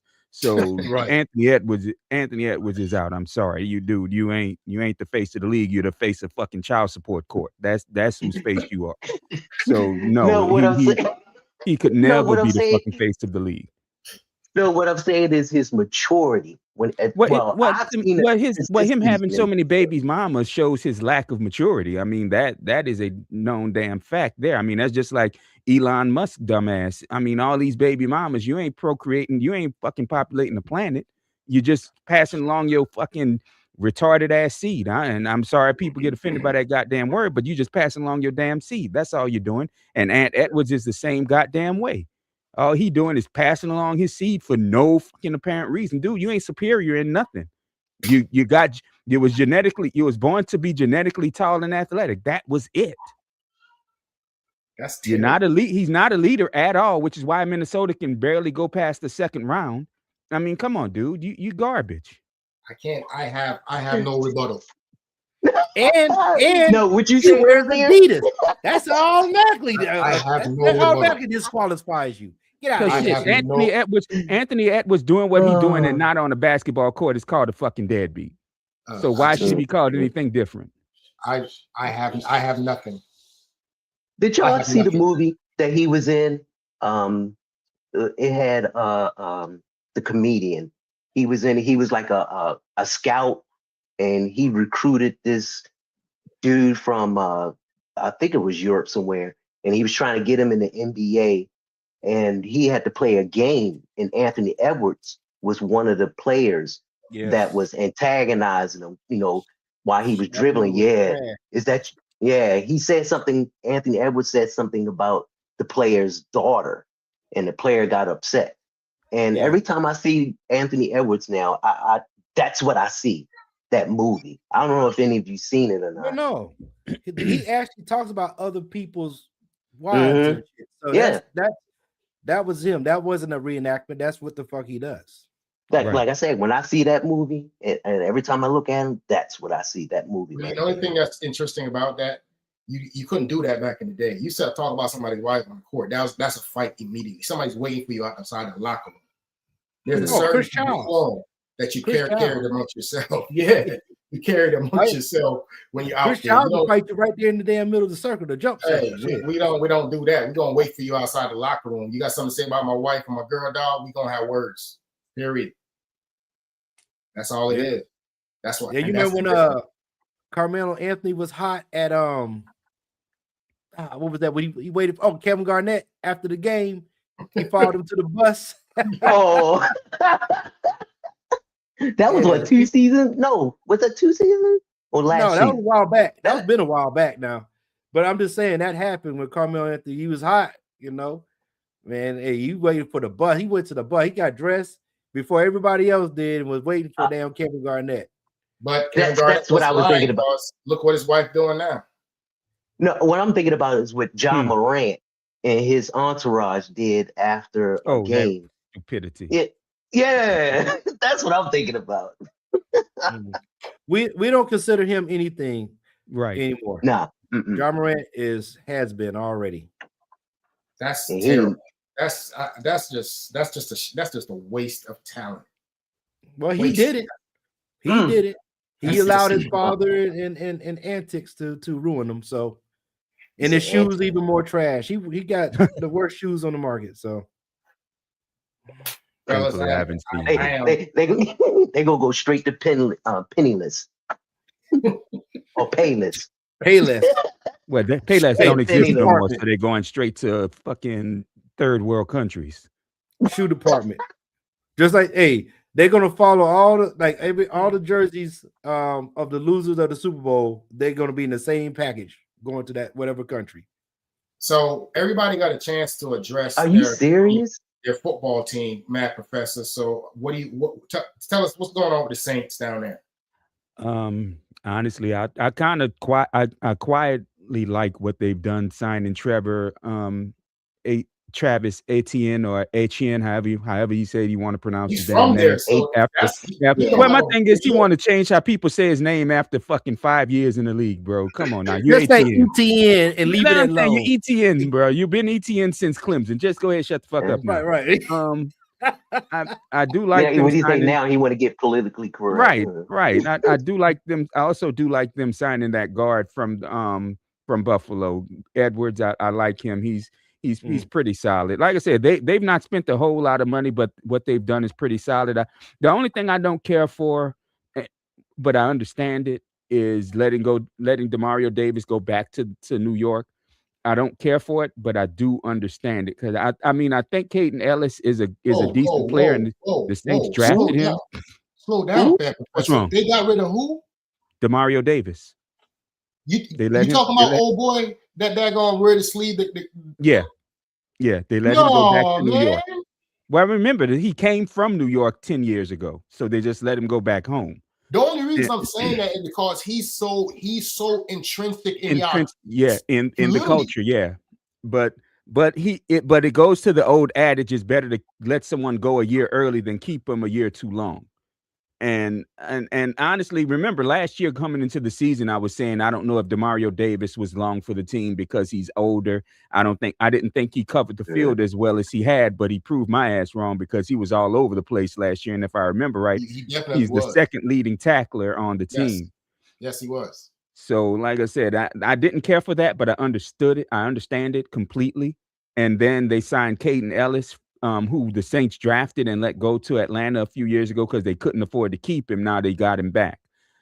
Now Alontae Taylor leaving to go to Tennessee, he just goes back home because we drafted him from Tennessee, so he just goes back home. And I thought he was overrated for his position just a little bit. I thought he was always physical. He just wasn't great one-on-one. He's better in zone coverage than man coverage, which is what the Saints want out of their corners. They want, especially with Brandon Staley's defense, you got to be able to man cover. Right. So, like I said, the moves they've made make a lot of sense. Fans don't care for him because, like I said, Demario Davis was a huge fan favorite. I knew him personally. He's a great guy. Alontae Taylor, again, a fan favorite, but again, business is business. Right. So, I mean, I just want to see how they replace a physical safety / cornerback like him. That's the only one I'm kind of concerned about them not getting, not signing. And then they signed this speed running back from Minnesota earlier this week, whose name escapes me. So everybody's questioning whether or not that means Alvin Kamara is done. I don't think he's done, but like I said last year, I don't think he should be the number one back. And I said that coming into last year. Yeah, exactly. Yeah. I think he's almost 30 now, if he's not 30 already. So he shouldn't be the number one option at running back anyway. So like I said, they've made 34 running back is old in the NFL. Oh yeah, it always has been, to be perfectly honest with you. Hey, man, Professor. Yeah. I'm sorry, I didn't mean to cut you off. Chase Young. Now, who cares? The most overrated backup in the goddamn league. That's what I'm saying. Ever since he left the Commanders and he did shitty at the 49ers and they got rid of his ass. Well, you got to remember the Saints drafted his ass to back up Breeze years ago. He didn't do shit at Washington. That's why they let his ass go. I mean, no, I think Chase Young. Oh, I'm sorry. I'm thinking Chase Daniels. I'm sorry. I'm thinking Chase Daniels. Yeah. No, Chase Young. Chase Young proved himself to be worthy of the contract they gave him this year. I mean, the dude was the number one. Year. The dude was number one in sacks on the team. I can't pick up my pen. I'm sorry. Every play he was on, he was the focus of the offensive line. I mean, he was a terror, especially by the middle of the season, going into the final part of the season. He's the main reason. Our boy, oh God, what's his name? Who's Cam Jordan got 10, 12 sacks last year because nobody wanted Chase Young to be on that ass. And yeah, he didn't do much with Washington. He didn't do much with Frisco, but here he's a linchpin at this point now. I think I think he has. If he plays one more season like he did last year, most naysayers are going to have to just admit, like Farrell, are going to have to just admit, hey, dude is better than. He's not as good as the hype that surrounded him, but he's become a solid player. Well, to piggyback off of that, I'm going to say you remind me of Jadeveon Clowney. Yeah, it takes the right situation for him. And I think, with them knowing that they don't have a staple on a team, they got to do something to stay stable. You know what I mean? Yeah. But the moves finally you playing up to something. But the moves that's the only thing coming out of South Carolina too is the Jadeveon Clowney. That's it. But the moves that the Saints made, do you think that they could take the division? Because Tampa definitely ain't gonna be competitive. Oh, Tampa's as much as I didn't like Mike Evans, y'all know how much I respected him as a player. Now I don't think he's gonna make that much of a difference in Frisco because I think Brandon Ayuk was better in that system than Mike Evans was, especially given his age now, because Mike has lost a step. I think the just like last year, with the exception of the Saints being added to it now, the NFC South is still a toss-up. I mean, but the thing is, with it being a toss-up, I think right now, much as I hate to say it, on paper, the Atlanta Falcons look like they're going to take the division next year with the moves they made. They lost losing their inside linebacker and Caden Ellis is going to make a big difference to that defense. Yeah. But the Saints have also signed two pretty decent, not great tight ends, and they're finally letting go of they finally let go of Foster Moreau, and they're letting go of what's his name, the great white hype, Taysom Hill. They're not re-signing him. Not under what they're not even going to rework his deal. I think they're just going to finally let him go. Well, it's time for him to go. He's been chipped up. It really is. It really, really is. And I said that 2 years ago that he was kind of done. I think right now, Travis, like I said, Travis Kelce's dang near up on the same level as he is. Yeah. For them to cease to sign him to a 1 year. Which actually surprised me that the Chiefs re-signed him, to be perfectly honest. I didn't understand that move at all, but fans, the fans would revolt if they didn't. Well, he needs to retire too, because it's time. His wife his fiance is a distraction.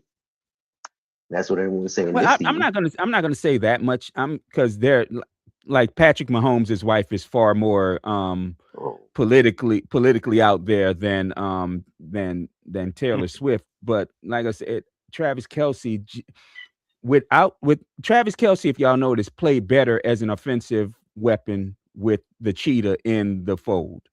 Absolutely. Yeah, definitely. Once your boy left, Travis Kelce was kind of a second. He kind of showed what he always was, and that was a second run tight end. Well, and it was funny you say that because prior to Mahomes and Hill, we didn't know shit about Kelce. Exactly. Nope. Exactly. And Andy Reid, he was just out there. We knew about his brother, but that's about it. But you gotta respect the fact that they went out and got some big receivers out there to help their wide receiver core. You got to give them that. But I just think that the Kansas City Chiefs they got too much stuff going on. They got the Taylor, They got the daggone kicker Buckner and his issues. It's like everybody main girl on that team is daggone in the news every other week as a distraction. He said main girl. But see, Shada, what you're forgetting is they white. They gonna be all right. Right. Right. Right. If you black, you know they say whack. I stand corrected. Right. Right. They're a distraction for us because we want them to get the same treatment we get, but unfortunately, that's not the case. Nah.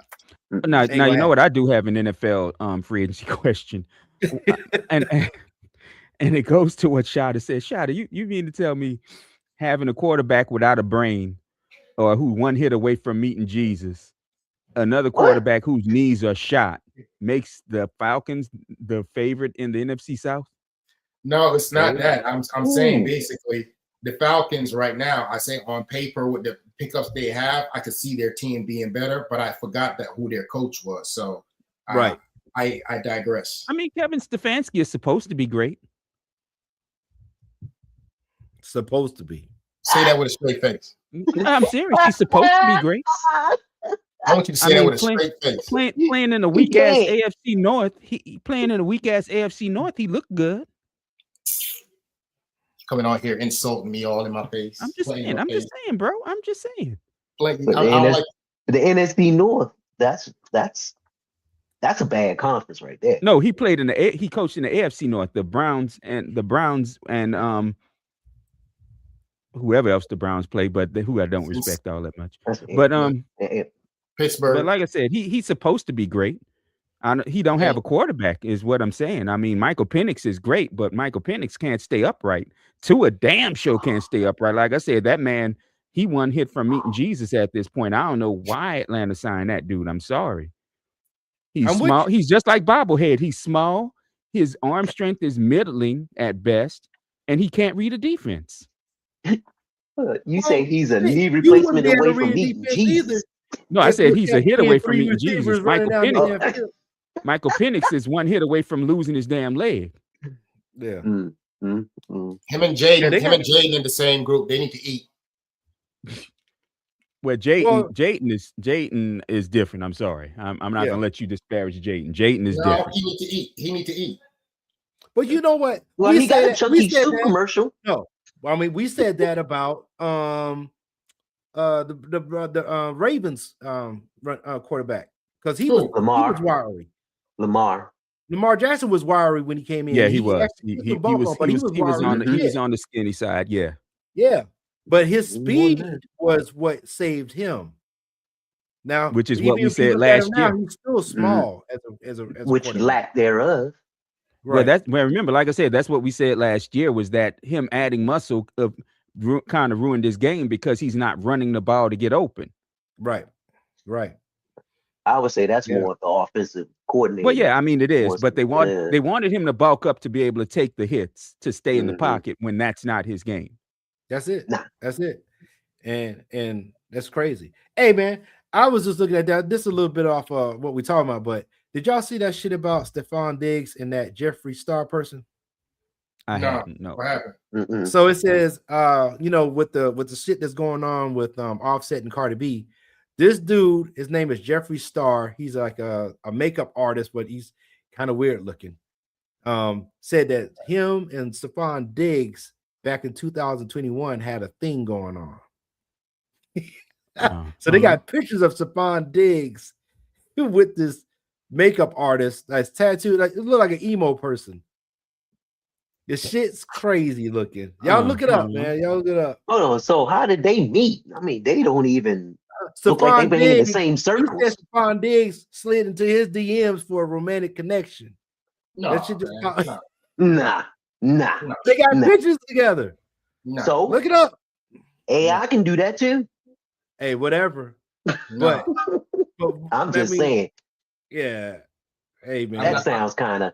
That's gonna have to do some more research. Not to do some research on that. Things that make you go. That's what I'm telling you, man. Social media, man, it's going to ruin people. It either makes you or breaks you. 9 times out of 10, it's going to break you, though. We said that earlier. That's the thing that's killing all these sports, man. You know what I'm saying? Once again, Stephon Diggs is another one like Anthony Edwards. You know, you can't make them the face of the league because they out there keep doing dumb shit. Right. You know, and I'm not saying that that's your sole purpose or whatever the case is. But if you're in a position like we're not making the money they're making, but if we're in a position, we have the talent. Isn't there some kind of way that you would exploit that to make it where it's better and you can bring more people like us together, and up? Not saying that's our job, but with the people that I see here, that's our mindset, though. Right. You're absolutely correct. Well, see, the problem with it today, with sports and society today, is everybody has 24-hour access to media. You put yourself out there 24/7. You have publicists now that put you out there 24/7, social media, commercials, and other stuff like that. So, I mean, comparing it from today and yesterday we didn't know the ongoings of our stars because there was no social media for them to put it out there. The media didn't follow our sports stars. Like, because I'm more than certain 90% of I'm not gonna say 90%, maybe 30% of everybody that was in the league before was doing some of the shit that these guys are doing now. We just didn't know about. Right. So, I mean, do we want to go back to being that ignorant about the people who we're idolizing, or do we want it like now where we can go, oh, no, he ain't shit, I ain't following this dude no more? I mean, none of these bastards. I mean honestly, it's why I always appreciated Chuck's commercial.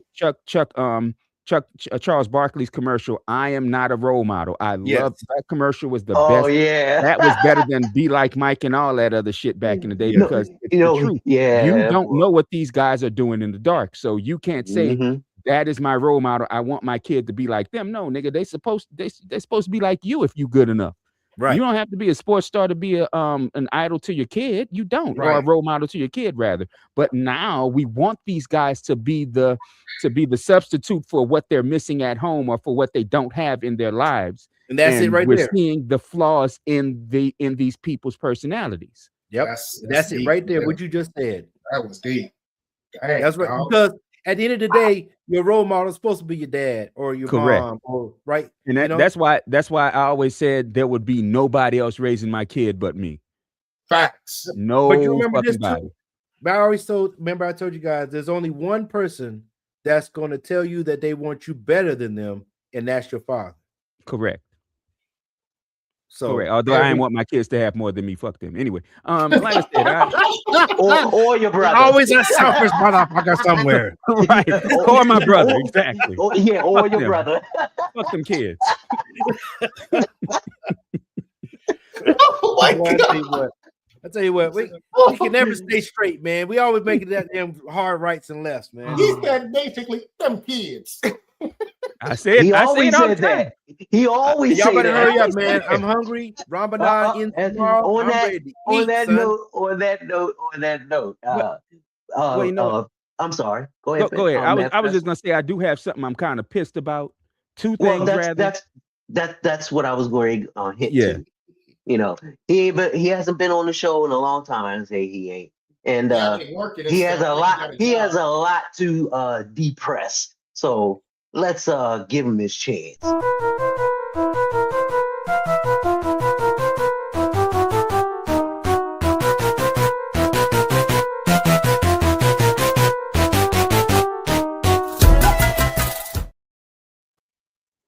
Matt Professor. The first thing is a short one. The first one, I'm sorry.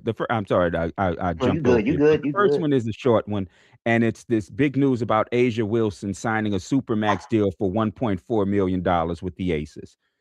1.4. Think about that shit. $1.4 million is not even the minimum in the fucking NBA. That's no money. That is not even the minimum in the NBA. So what the fuck are we still celebrating this shit for? I mean, girl, get your money. I'm proud of her getting that money, but come on, 1.4. Nothing. I can walk up the street and accidentally run into $1.4 million. What is going on? I'm excited about her getting it. I'm excited about her getting it, but I'm mad about the number. I really, really am. These ladies deserve way more money than they're fucking getting. Bro, you're talking about a multiple championship, multiple MVP gold medal winning, world renowned. And that is a supermax for the WNBA. That's sad. And that's why they have a problem with the CBA. Exactly. But they've accepted it. So, I mean, I understand sad, they want to get back on the court, but I'd have fought. They should have. I wish they'd have fought for more because they deserve more. Their viewership is higher than the NBA right now. I know that. I'm not so I mean, there's no way they should not. And the NBA owns 50% of the WNBA. So there's no way they shouldn't have gotten more money. I'm sorry. Now the other thing I'm pissed about is these sorry fucking Americans in the World Baseball Championship that took off their silver fucking medals that they earned. Motherfucker, you ain't lose gold, you earned silver, motherfucker. I'm gonna reverse that shit on y'all. Cause you motherfuckers was pumping your chest, pounding on your chest like a fucking silverback alpha gorilla when you beat fucking Canada. And I was asking all these dumbass maggots, did it lower your health insurance? Did it lower your fuel? Do you have free health insurance? What did beating Canada for that shit get you to go to the court to get past the quarterfinals? What did it fucking get you? Absolutely nothing, because you had 2 more fucking games. One of them against the Dominican Republic, you shouldn't have won anyway. You should not have won that game any fucking way. So I don't want to hear your bullshit. US my ass, motherfucker. US my ass. That's what the A is, ass, because that's what you motherfuckers are. You took off your medals on the damn podium because you was embarrassed for not winning. Fuck you. Keep that energy. Keep that motherfucking energy. Y'all pounded your chest, beating everybody when everybody knew the Americans wasn't the best team in that bitch. Y'all slid in because somebody else lost. So fuck you, you weak, simple-minded, overrated motherfuckers. And it just shows the mediocrity of America. It truly does. America was never truly fucking exceptional. We've always been mediocre, and we've always fucking celebrated it. Celebrate your silver, bitches. Celebrate your silver. That's a good point. I mean, I cannot believe on the world stage you will be so disrespectful to your fellow athletes. Exactly. To do something like that, because I understand you taking it off because you wanted to win the gold. But what does that Venezuela winning? I mean, nobody gave them a chance to beat y'all, and they beat y'all and you're gonna take off the silver. So you basically saying that they ain't shit because they won. Correct. No. So my thing is, you're going to stop going to these countries to recruit players for Major League Baseball. Then that's what you're going to do. Well, if you do that, it's going to be like soccer. Nobody's going to watch the games anymore. So you're going everybody knows that Major League Baseball, Dominican Republic, and Hispanic countries produce the best players in baseball. That's not why though. That's not something that needs to be debated. So why would you talk about these teams, these powerhouse teams outside the United States like they ain't crap? Well, we said it earlier. Look at it like this. I'm sorry, Tim, but look at it like this. When was the last time the Little League World Series was won by an American team? Facts. And I watched that joint. That's what I'm saying. When was the last time an American team truly won the Little League World Series? In a minute, man. In a minute. I think the last time the American team was worth anything was when that girl was pitching, that black female was pitching. Right. That was the last time they were really, really great. And that's been years. Years. Because she a grown woman now. Right. Yeah. But like I said, bro, these professional players are, because the thing that pisses me off is when they lose the World Series, they stand there in the dugout, they clap up the other team, and then they leave. The fact that these sorry bastards was being gassed up by maggot and told that they was the greatest damn thing since sliced cheese, individually wrapped cheese slices, and they were going to win it all, and they lose, and they do that shit. And it was just 5 or 6 players. So but it's still a bad look. Team. But it's a bad look, but it doesn't reflect the whole team. Right. That's what I'm saying. I'm not going to castigate the entire team. I'm talking to those 5 or 6 players who did it. What does that say about y'all? What does it say? And again, and the thing of it is, you don't see this shit splashed on ESPN like they did when they beat Canada to get past the the semifinals. You saw the quarterfinals. You saw that shit all over the fucking place. USA, where's that energy? Nope, it ain't nowhere. And to cap off what you just said, man, something that's been bothering me for the last couple of weeks. that I saw an atticle and it pissed me off to no end.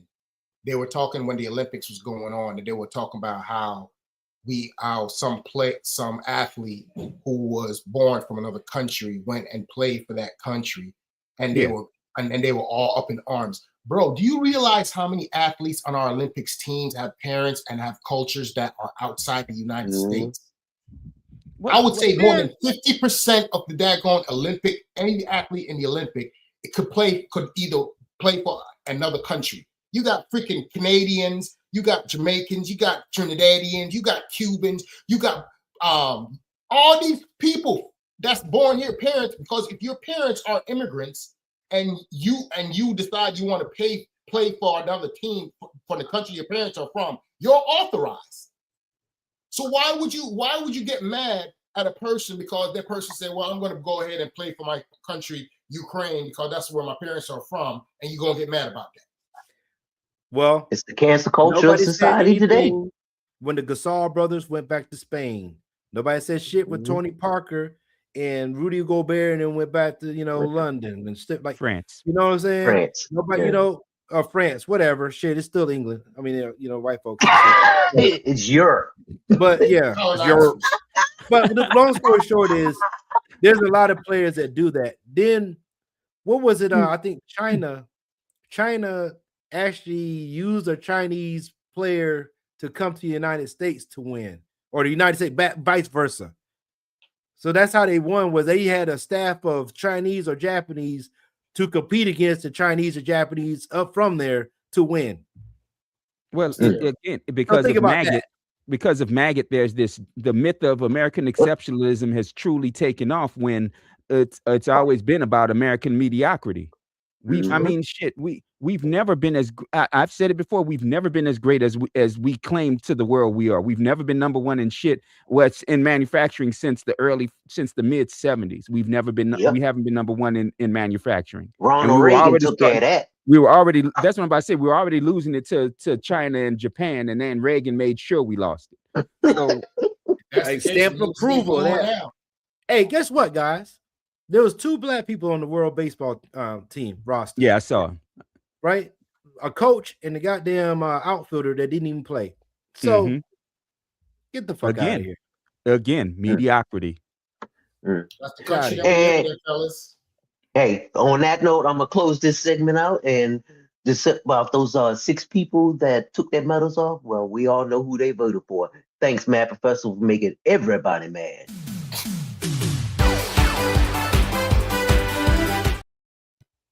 My apologies there. Wrong one. So, but I noticed that Heineken bottle you've been sipping on all night.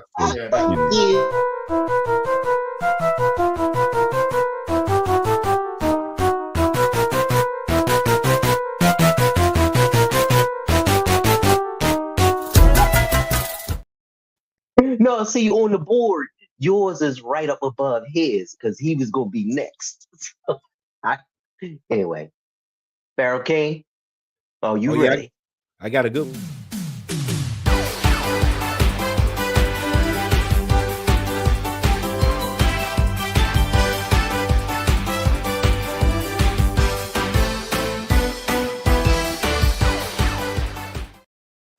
Man, you know it's supposed to see that. It's green. It's supposed to camouflage.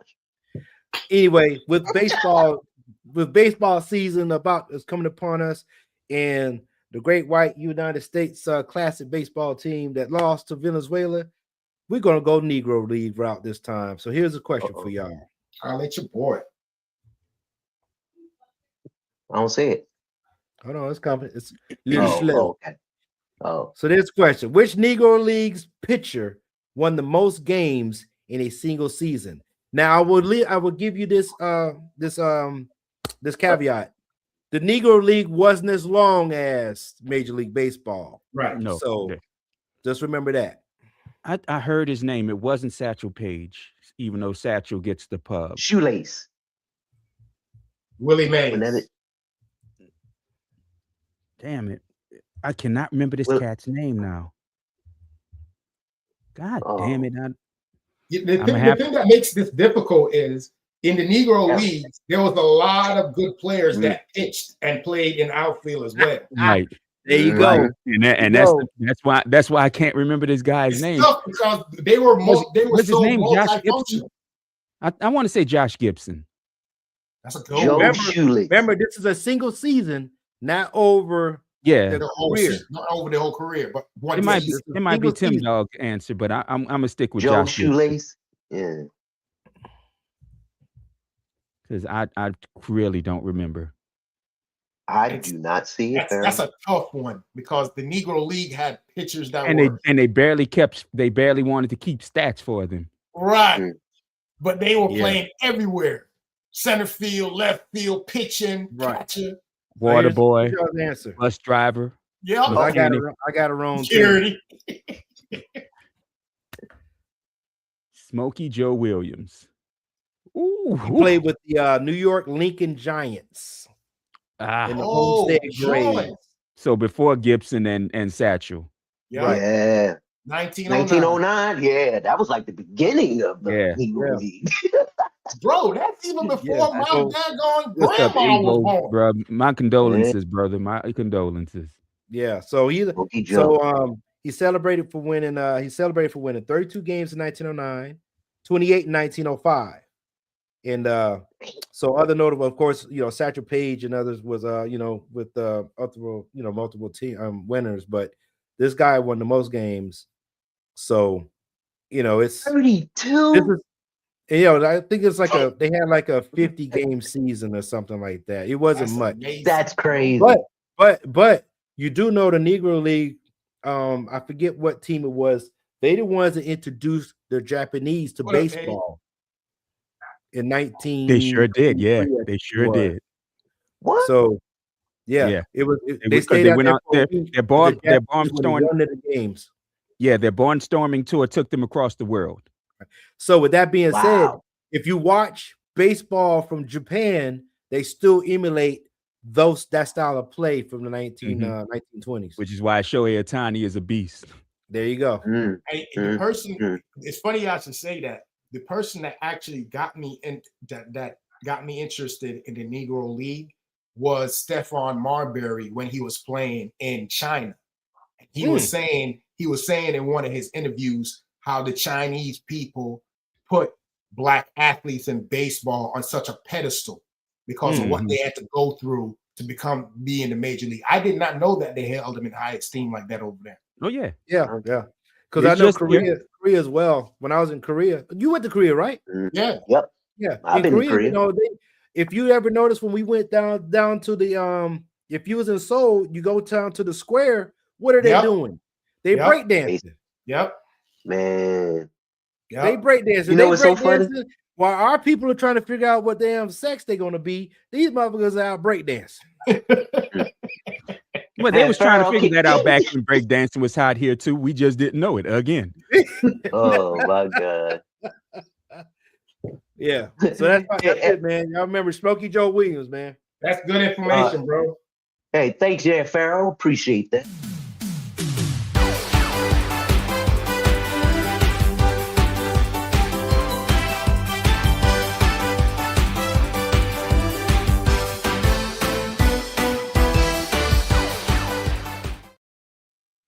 All right, now it's time for Mr. Shata Bumbaglato. You know, understand that, man. We're gonna do our quick for y'all today. today. Hold on there, Shata. Let me get your commercial break here.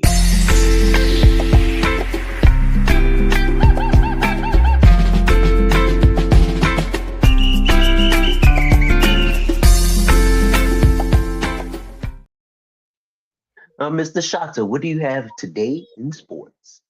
Yeah, man. Just to follow up what Pharaoh did on his, I did not know this information while I was looking this stuff up.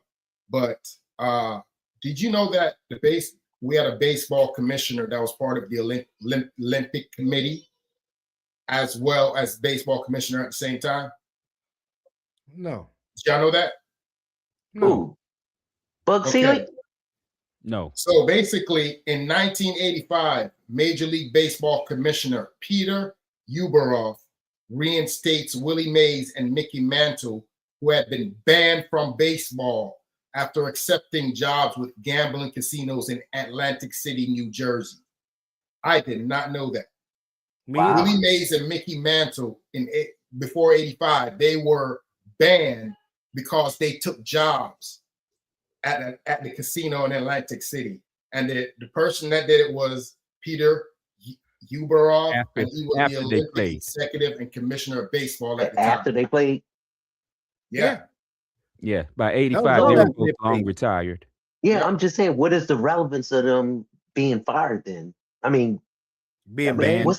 Excuse me, banned. Again, well, remember back in the 80s, in the 70s and 80s, Atlantic City was almost bigger than Vegas. Vegas, yeah. So especially when it came to organized crime, organized crime in Vegas was small after Vegas started, but in Atlantic City was still big, bro. Stop. Because you got to understand, Atlantic City was gnat in my face. In New Jersey, you got to understand, New Jersey sports betting was illegal like a mug back then. So people would go to Jersey, to Atlantic City, to bet on all the games. And where was all the main games at? In New York area. So there was a lot of gambling because of the freaking gangs and the gangsters that were out there. They were betting on the games. So they were real crazy about it back then. But I didn't know that Mickey Mantle and your boy was banned at the time. So that's what I got for today in sports. Peter Ueberroth.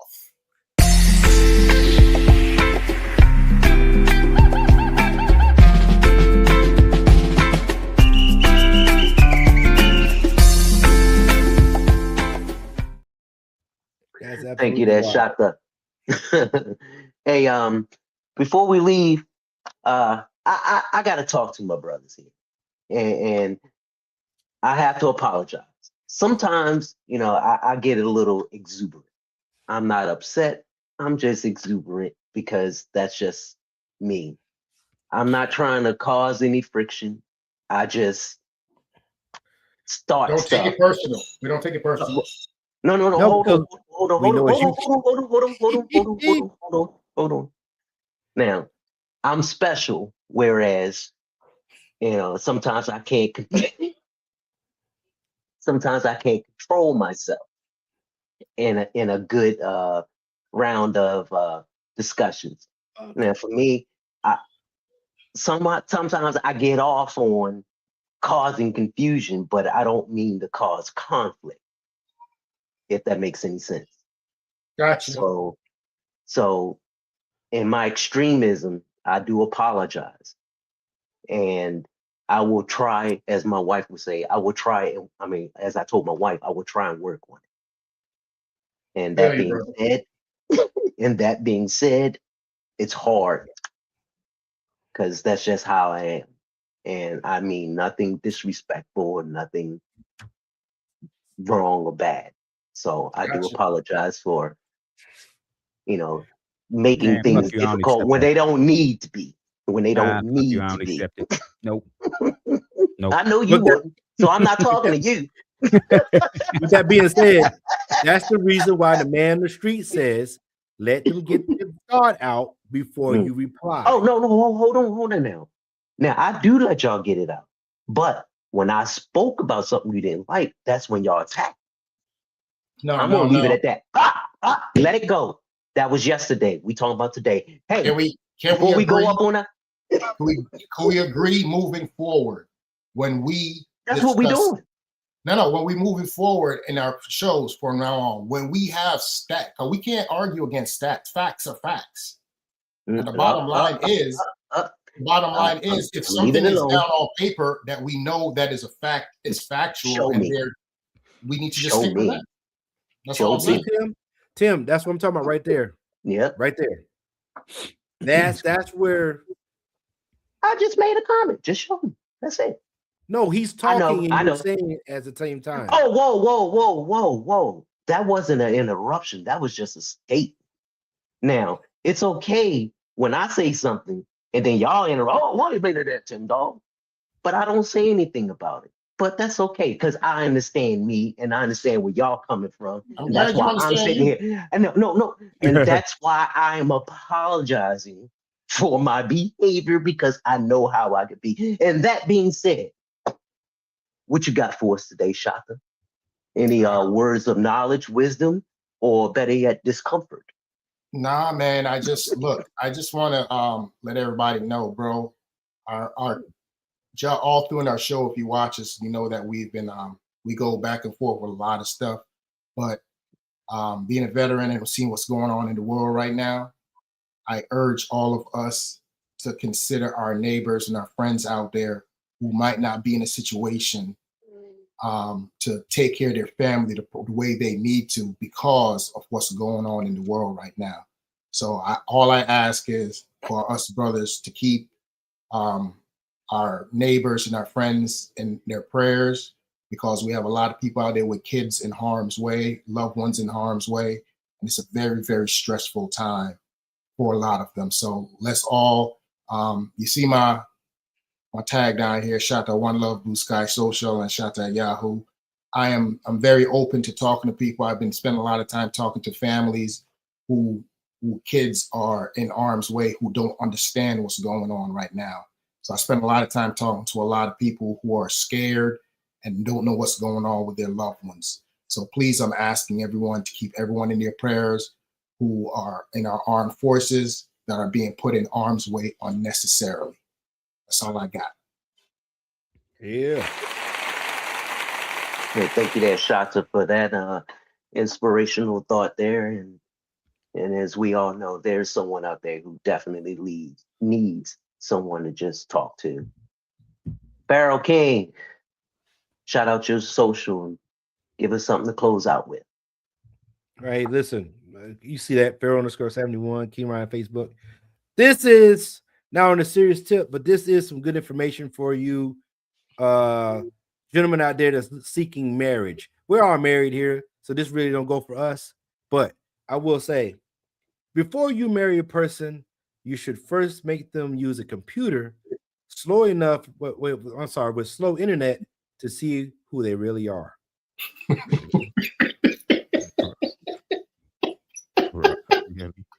So only our crew gonna understand that, bro. So that's why I said we're exempt from this because we understand. But just remember, guys, just make your internet slow, or get on the Wi-Fi signal weak or something. You'll know who the hell you about to marry. But to that point, there is some truth to it. Boy, you crazy. You crazy. There's some truth to it. Man, Professor, shout out your social. What do you have to close out? I don't have no more social media. I was really thinking about making. Yeah, you know what I'm saying. I was writing a script the other day and fell asleep in the middle of that shit. I'm like, you know what, this ain't for me no more. That's the old man. Bro. Hey man, I'm starting to have that same problem, man. That's what I'm saying. I'm writing the script. I'm like, I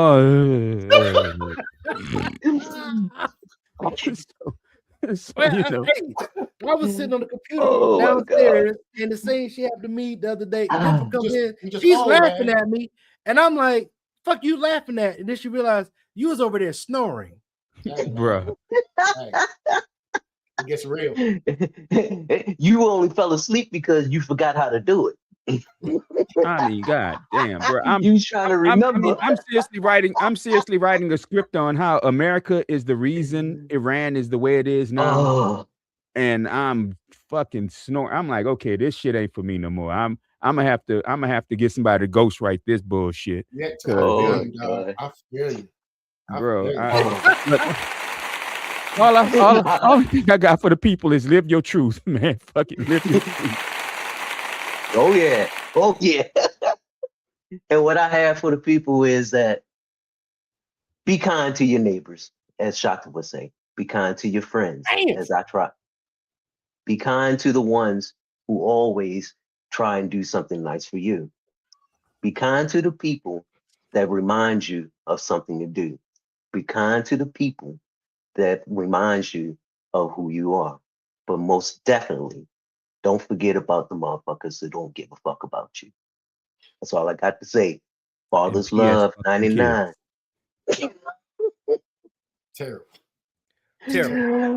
Why was number 6 afraid of number 7? Because number 7 was a sex offender. Oh, motherfucker. Bye. Thank you for coming out. Have a good night. Goodbye. I am Tim Dubs from Be More Careful. Tip your waitress or waiter to splash water in this Negro's face, please. Come on, Pharaoh. Pharaoh King. Shit. And somehow I still feel like I'm following this nigga. I mean, what the fuck? He wasn't supposed to lead off. We supposed to lead off. He the one controlling the ball. We supposed to lead off. He's supposed to they don't know what I'm doing here. No. Well, shout out to Orlando. They don't know what I'm doing. Hey, thank you for joining our show. Hey, I'm a substitute teacher. It was a great show, and we hope to see you on Friday when we have our show, 2 Cigars and a Blunt, Friday at 8 Eastern. That's where we on that one because I got some shit. Yeah, well, hopefully you be on there because we want to hear that shit. And right after that, we have Ashed Out, where we let anything goes, and we always start out right, but we never finish right. We always going left, falling right off that cliff, exploding car, explode. Boom. And that being said, hey, thank you for joining our show. We appreciate you joining us, and hope to see you on Friday. Pieces. Time to eat. Yeah. Man, shout out to